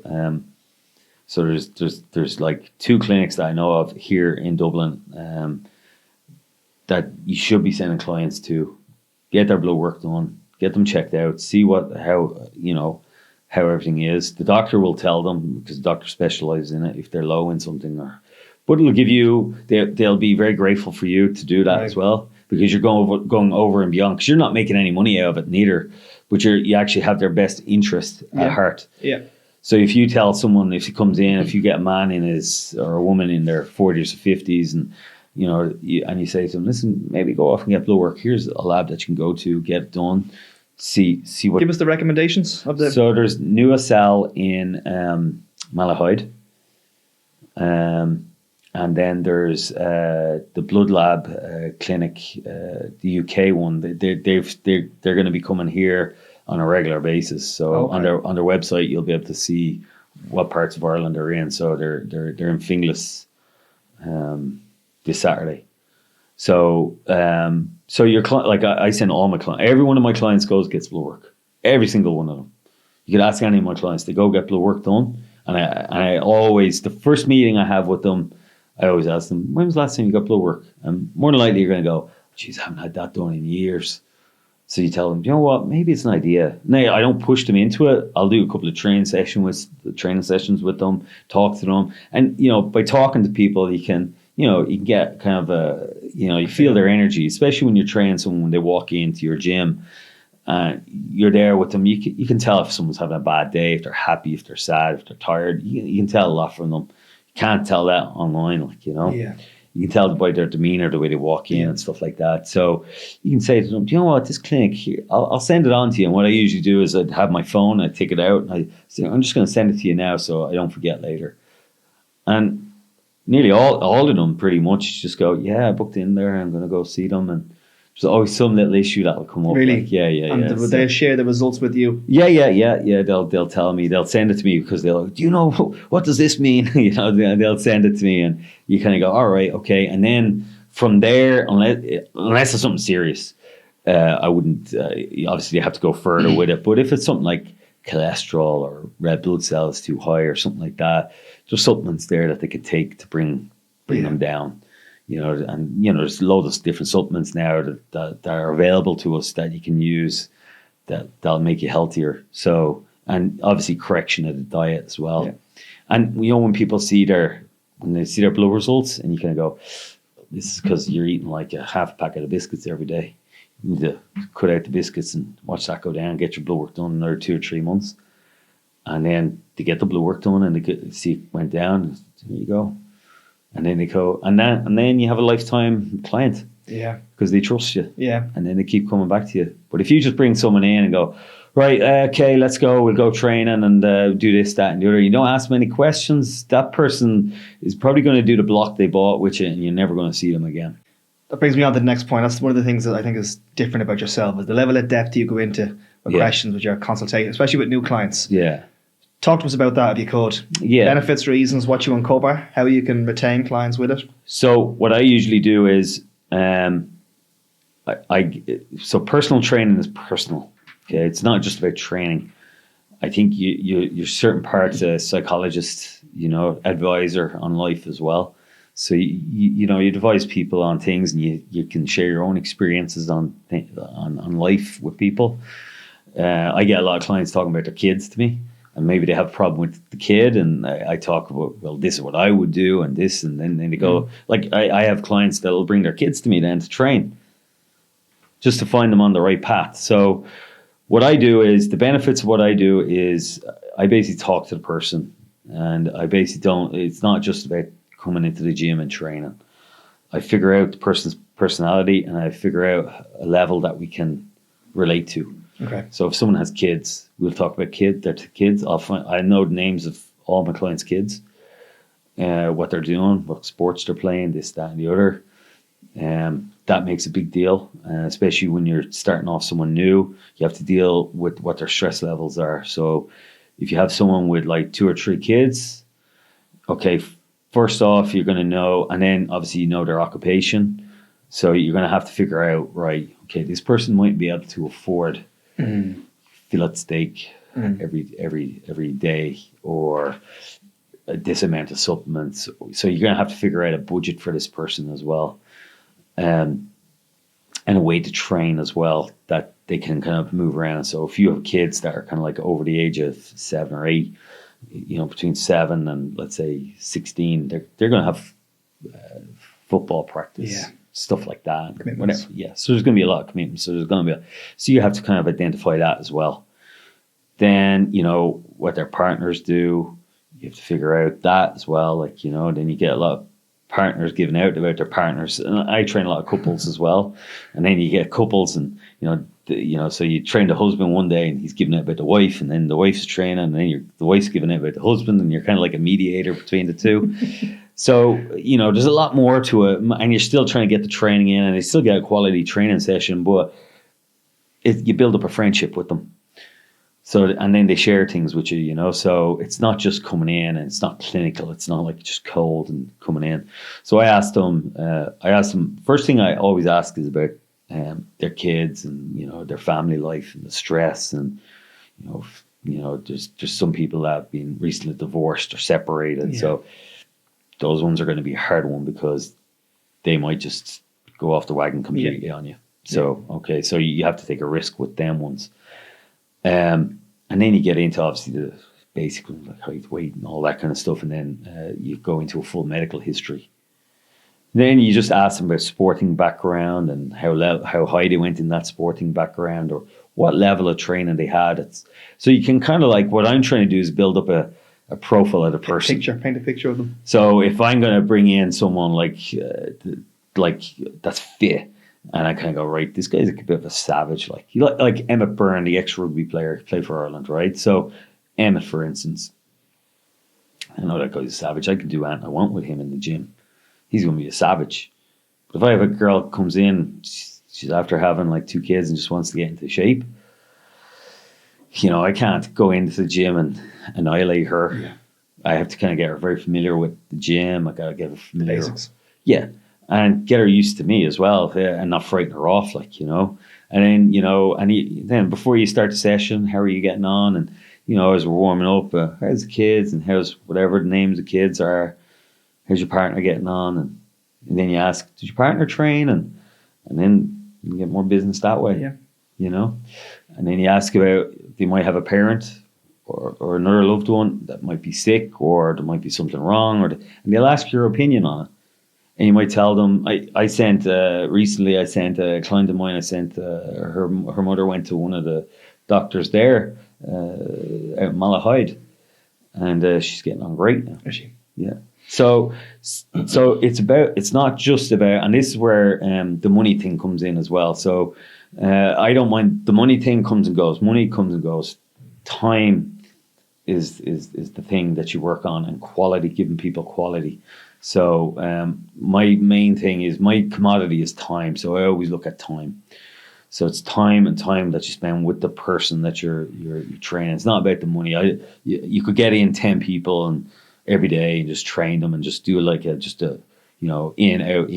out. But you're not really going to retain a business that way, and you're going to burn yourself into the ground. But I like to have my basic clients that I know I have every single week.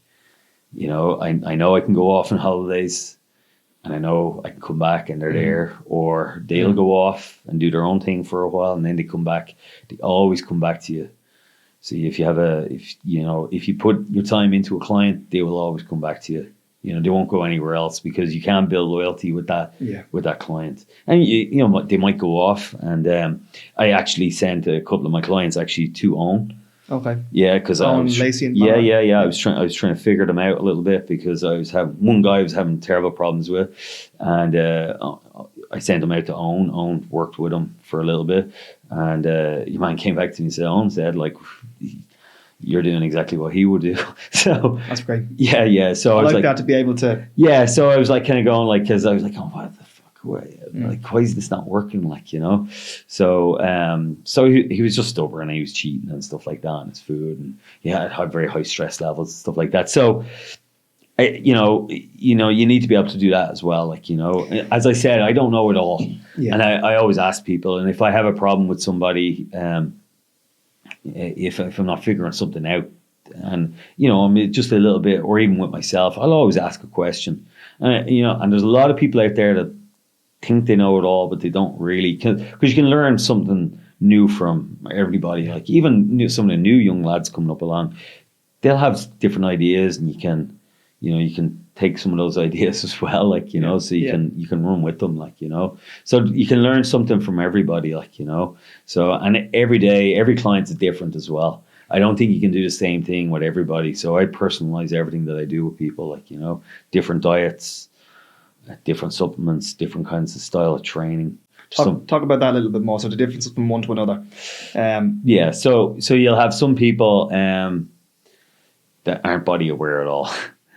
You know, they could be with you for 5 years, and you're still going to have to teach them how to do a squat. Okay. You know, so you have to really modify their training a little bit, and you have to find exercise that they can actually manage, and you can't really change up the program that much.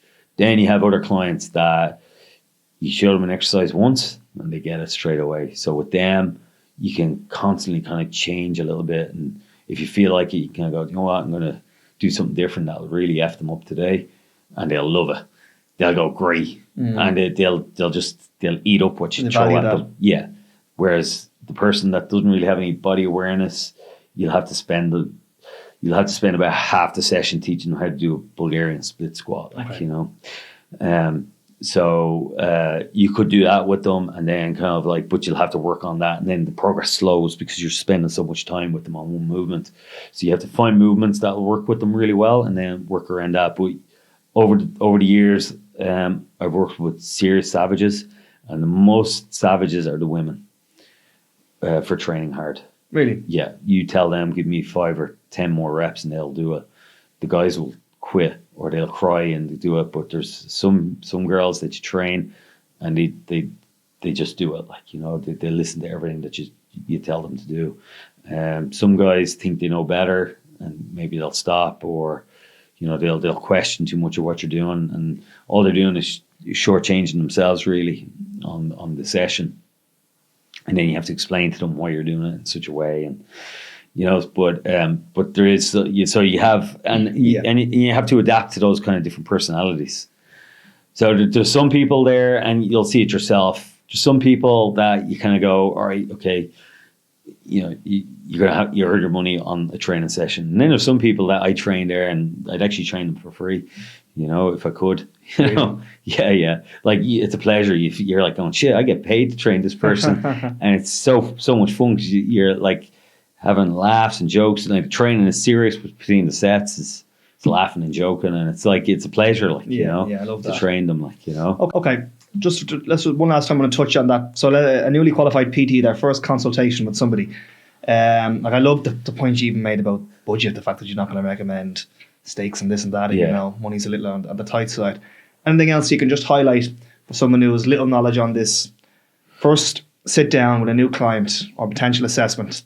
So what I would do is, what I do a lot of the time is, because let's face it, a lot of it will be through social media or email. Okay. Right. So what I usually do, okay, this is what I do 90% of the time. Okay. a lot of stuff gets lost in translation in emails and text messages and so to speak, like, you know, so, and a lot of time is wasted. So you can do voice notes. I wouldn't do that with a new person, but I ring them. I arrange a phone call with them. Right? And I have I just have my pad in front of me and I just talk away to them. And I just talked away. We're just talking casual. It's not like a very serious conversation. It is serious, but I'm getting a ton of information off them. So I have the phone there and I just talk away to them. And it's a phone conversation I have with them first. So I can, if the person's not a time waster, so you have to kind of like, when you're talking to a person, first of all, you'll know if they're really on, for your services. Right. You do get a lot of people and they just really wasting your time, Okay. you know. But you'll know after a while. You'll know within the first 2 messages whether this is a potential client or not. You know, so if I feel right, this person's an actual client, I'll get on, ring them, arrange a call, and I'll talk to them, and I'll go through all the points that we went through. So I'll ask them about everything. I'll ask them about, you know, their family life and stuff like that, you know. And usually, you know what, because I'm such a chatterbox, depends on the day as well, like, you know, how much caffeine I've had. You'll end up being on the phone with them for over an hour or Really? so. And you're trying to get as much info as you possibly I'm trying to get as can. much info, and because you're meeting a new person, and there's that like a little bit of nerves meeting a new person, and especially if they've never had a trainer before. So, you know, I'm trying to get them kind of used to me as well. And when over the phone conversation, and then when they meet you actually in person, physically, it's like, all right, yeah. You feel you already kind of know them, like, you know. And it's all about that, because people will make their mind up in a couple of seconds on you. So that's why I think the phone conversation is really, really a good way of doing it as well. Like, you can, you know, you talk to them, and then when you meet them in person, if you're training them actually one-to-one, because I do a little bit of online stuff as well, but if I feel the person wouldn't be up for it, I don't take them. Right. So, so when you meet a person first, they're just going to have an impression of you after a phone conversation. But if you haven't met them, if you just say in a text message, yeah, look, meet me in the gym at this time, I'll see you then. You know, and then they walk in, they're kind of, you know, the new person, they're walking in, you're kind of walking up to them. It's a little bit of intimidating because they haven't met you, and then you're asking them all these questions. Whereas if they're sitting in their own house and you're asking them questions, they've told you a ton. So then you have all this info, and then when you sit down with them, it literally takes you 10, 15 minutes to get so familiar with you, then you can bring them into the gym and train them away. You know, and you've broken down all these barriers. It's all about social skills, really. Yeah. That's like, and I'm sure you've come across it. I've come across it. I see there's some people that I've come across, and the knowledge they have is amazing. They have all these certs and qualifications and diplomas and whatever else. They have no personality. They can't actually talk to people. Yeah. And if you cannot talk to people in personal training, you're going to be dead in the water. Like, you know, obviously you have the online to go with, but I think the online is, it's a hard one to crack because everyone's doing it now. Yeah. I think it's gone full circle again. Everyone went from personal training into online. Everyone's doing online now. But you talk to anybody. Yeah. And I'm sure a lot of your students, probably over half them, say, oh, well, I'm going to go do online. Yeah, it's very popular. Yeah. So it'll go full circle again. People realize, oh, geez, you know what? I can actually do like 45 minutes with somebody and just get paid for it. Like, you know, just one-to-one, get to know the person. And then you have your base. You know, so if you have 40 or 50 clients, you have this base, you know. So that's what I do. And I just work around on that base, like, you know. And then a lot of my clients will be away on business and this, that, and the other. And, you know, so, you know, you just have that nice little, you know, market for yourself, like, you know. Tell me, newly qualified trainers or personal trainers in the early days of their careers, any tips you would give? Don't give up your full-time job. Yeah, serious. Yeah. So what would you say? And anything jumps for you to the success you've had?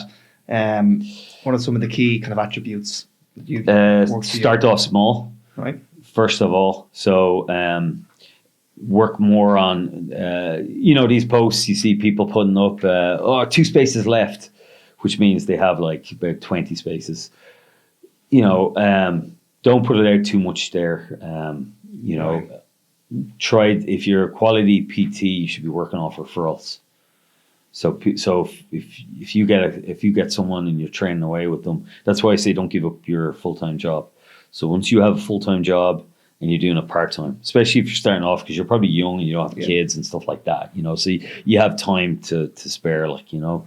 So start off small, set yourself a little goal of, you know what, I'll do like 6 PT sessions a week, you know, and start off with something like that, you know, and then just build it up from there.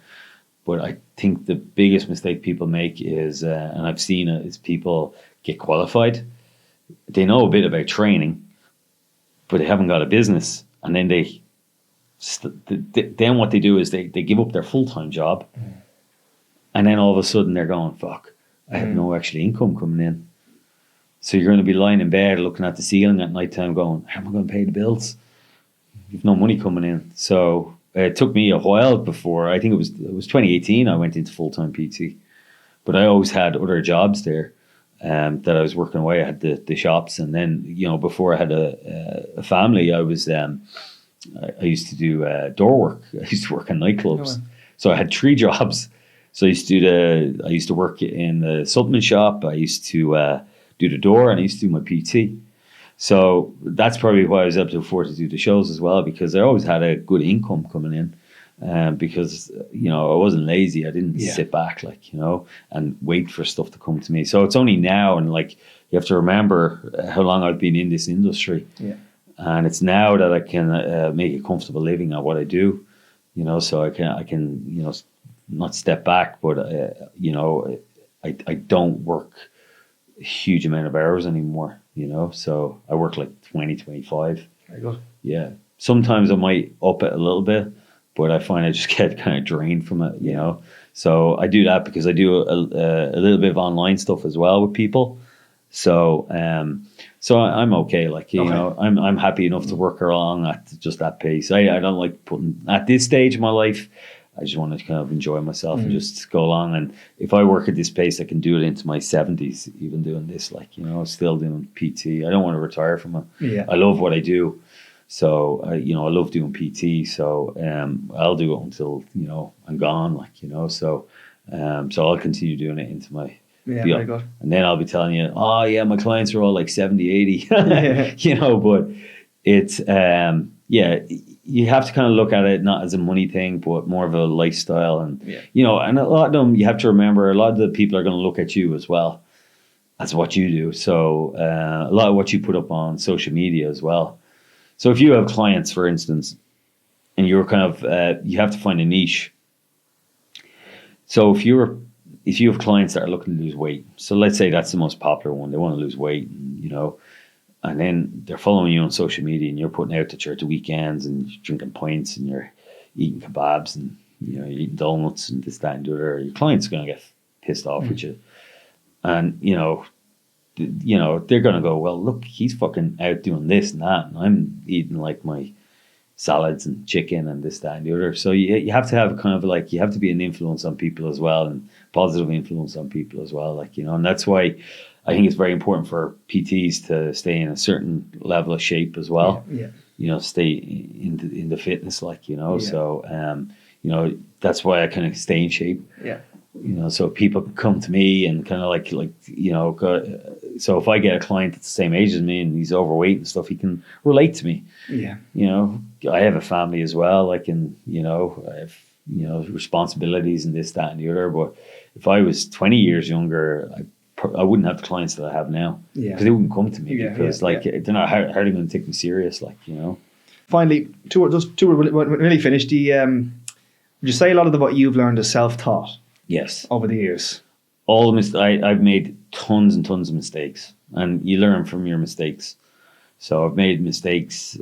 We all make mistakes. Yeah. We're all human. But so what I done was I learned a mistake. So I'd done a mistake. I used to have like journals, and I used to just write down that mistake, and I'd remedy that mistake.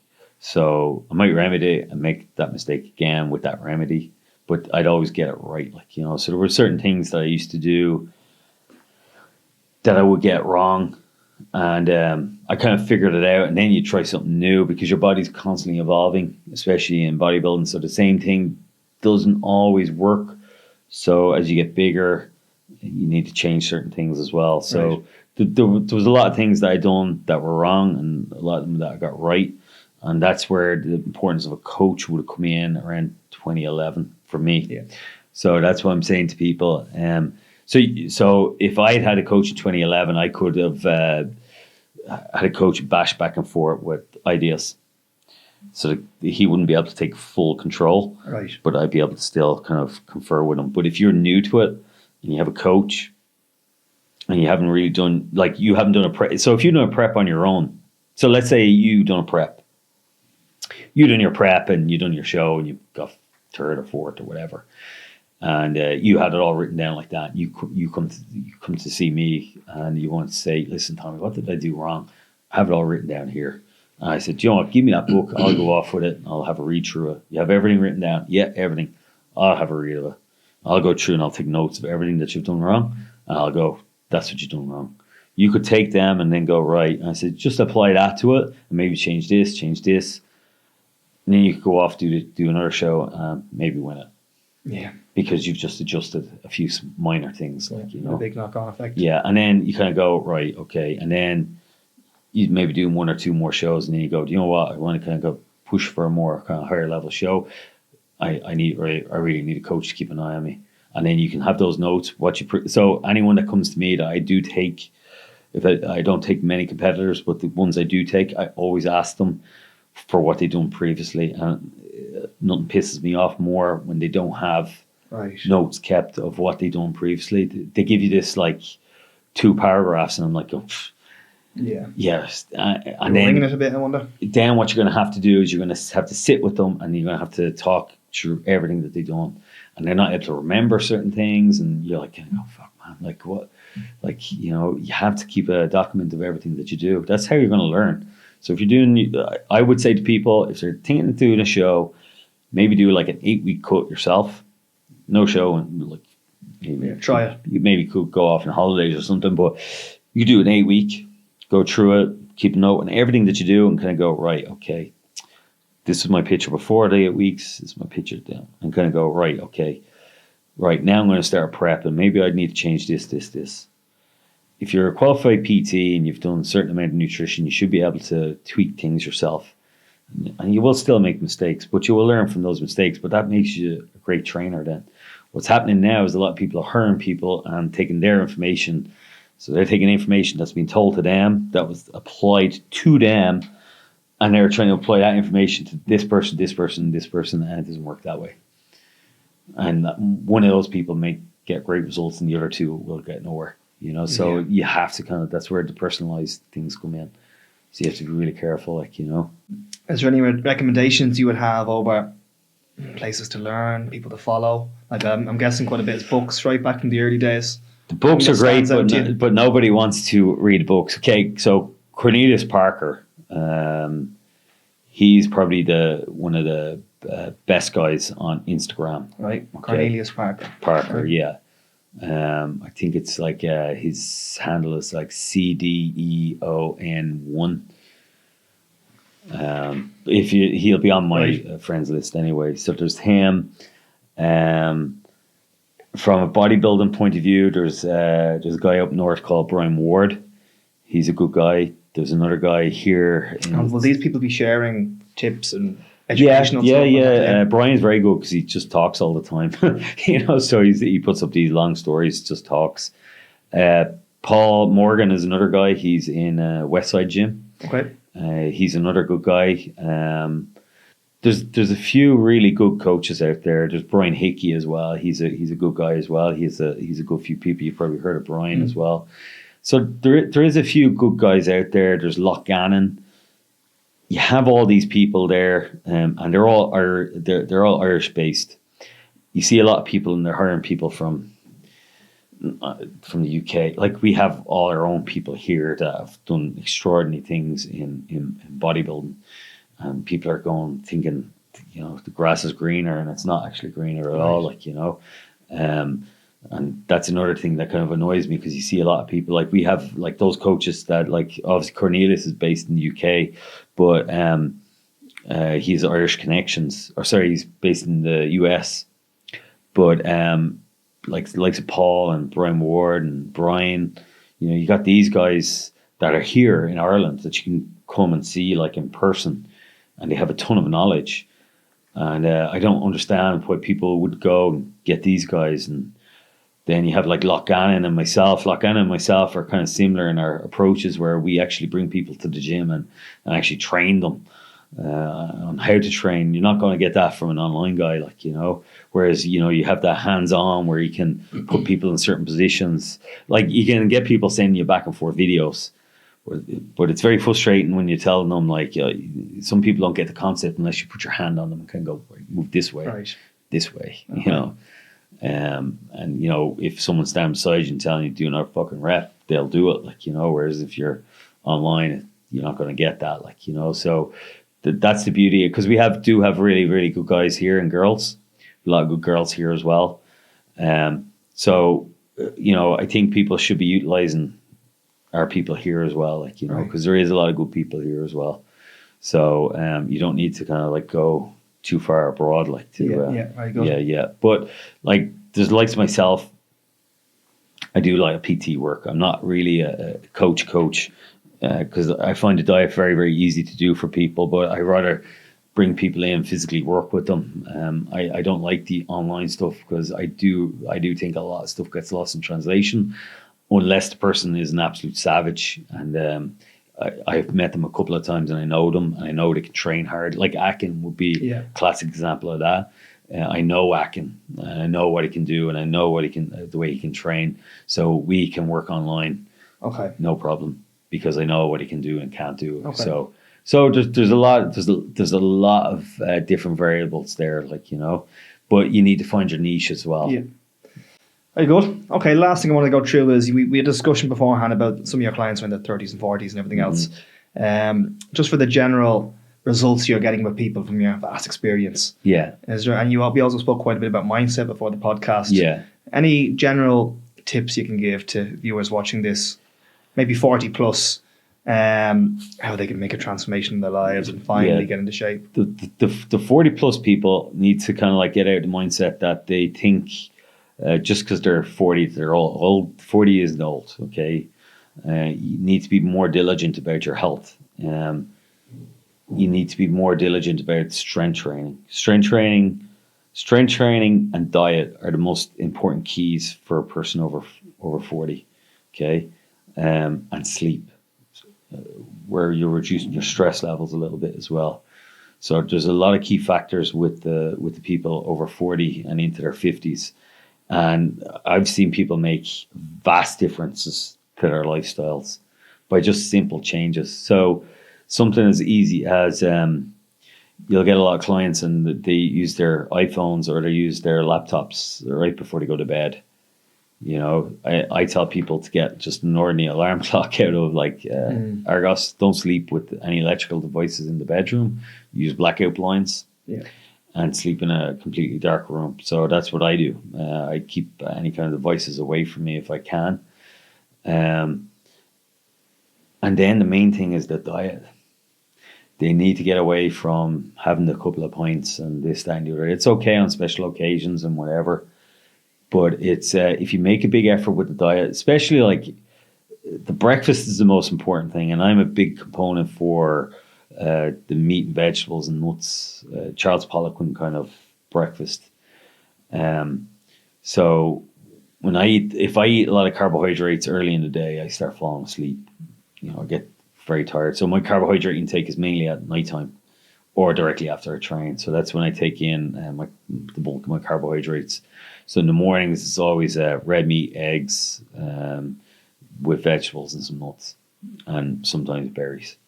So any of the people that are over 40, even the women, that's the way I do it. I do very kind of like a low carbohydrate diet. Now, when I say low carb, it's not like you're on death's door. I kind of go for carbohydrate sources like potatoes, sweet potatoes, white rice, something that's very easy to assimilate. I'm not a big fan of oats bloats a lot of people. I'm big into vegetables and berries, fruits. But the main thing I'm big into is red meat, whole eggs, and salmon. So that's the mainstay of the diet that I do for people. And anyone that follows that diet for about 3 or 4 weeks, they notice a massive reduction in body weight, as in the obviously body's not holding as much water, but it starts dropping body fat as well. They feel healthier, they have more energy, and you can see it in their face. That's why it's the beauty of training people, because you see people transforming every time you come in. I have one guy, and he has a company. He has a carpentry company. Came to me actually about maybe 10, 11 weeks ago. I put him on this, and I'd done a radical change on him. And I was only training him on Thursday. And he said, geez, people are just, and he's lost a lot of weight, but his eye whites are clear, skin is much clearer, pot belly's down, it's gone. You can see there's a little bit of muscle mass coming on him. He's just springing a step. And he says he feels great. He said he's able to do more work during the day, and he's doing what I'm telling him to do. I'm telling him, you need to just knock off your phone.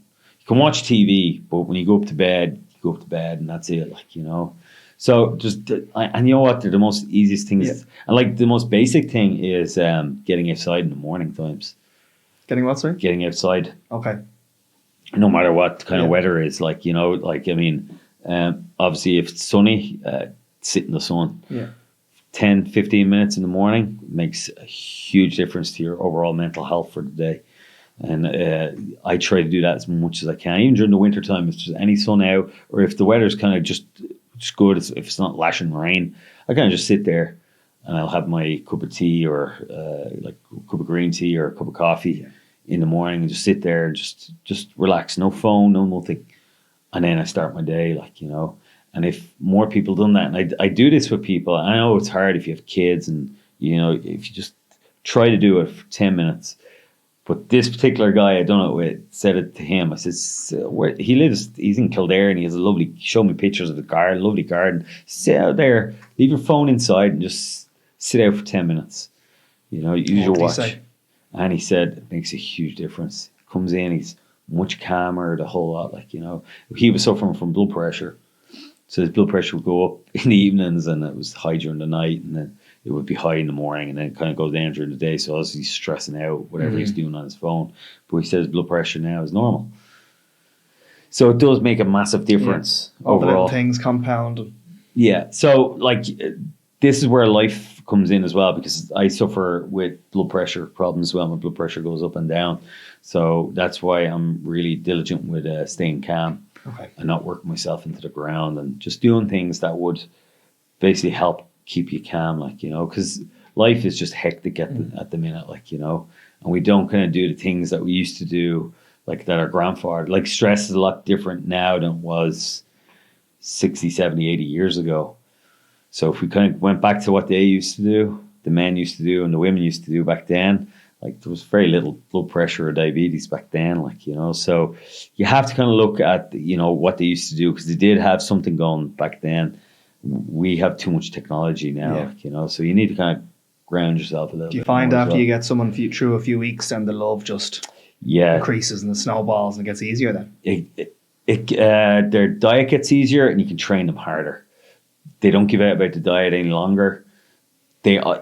Every time I always ask, how are you getting on? And we ask how, I'm great. You always getting great. You feel great, and then you'll get the odd person that'll go, I'm sick of eating this and that, and can I have this and that? And then you go, do you know what? You go out, you spend a weekend eating whatever you want, and then you go, yeah, you're right. I feel like shit now, and so you'll get a lot of people, and they appreciate knowledge you're giving them, because they start feeling good, and obviously people around them.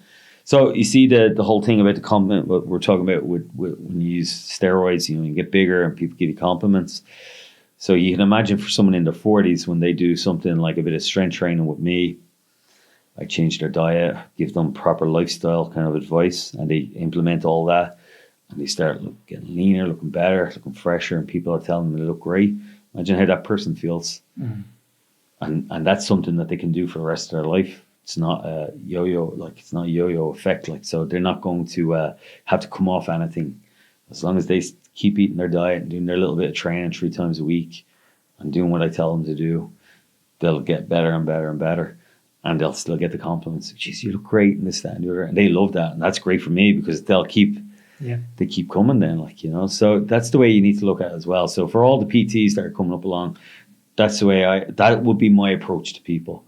Not just churning people in. You'll get people go, oh yeah, I have 40 clients or whatever. Yeah, you're not going to be able to give them really that diligent care, you know. So, you know, get the people in, help them. The more people you like, if you have 15 people and you help all those people, they're going to refer, like out of 15, you might get maybe 5 referrals. See, there's how you build your client base. And then you're not going to have to advertise or nothing, like, you know, you just do your thing and that's it, like, you know. Very good. Very good. Tommy, we've covered a huge amount. Thank you very much for coming in. Jesus, that's pleasure. That's some absolutely brilliant stuff there that we're very excited. I've got a load of competition now. I'm going to be out of business soon. It's a good thing I'm going to retire soon. Absolute pleasure. Thank you very much. Thank you, Simon. Thanks for having me. Thank you very much. Excellent. Where can people find you? What's your Instagram? So it's Instagram is Tommy Staunton, so they can find me on Instagram. Yeah. And that's the best way of contacting me is through Instagram. I won't give out my number because I'll get too much. You'll get my number if I'm interested, you know. But Instagram's the best place to get me, and then you get to see the Instagram lives as well with likes of Flex Wheeler and, you know, all these guys as well. Sean Top Ray, names. really good names, and I do try out a lot of tips there as well on supplementation and diet as well. So there's info there as well for everybody. Fantastic. And everybody can ask me a question. I answer questions every day. Okay. You know, so Brilliant. Feel free to send me a question. Fantastic. Or argue with me over some of my points. Thank you, Tommy. No bother, Absolute it's all pleasure. right. Thanks a million. No bother.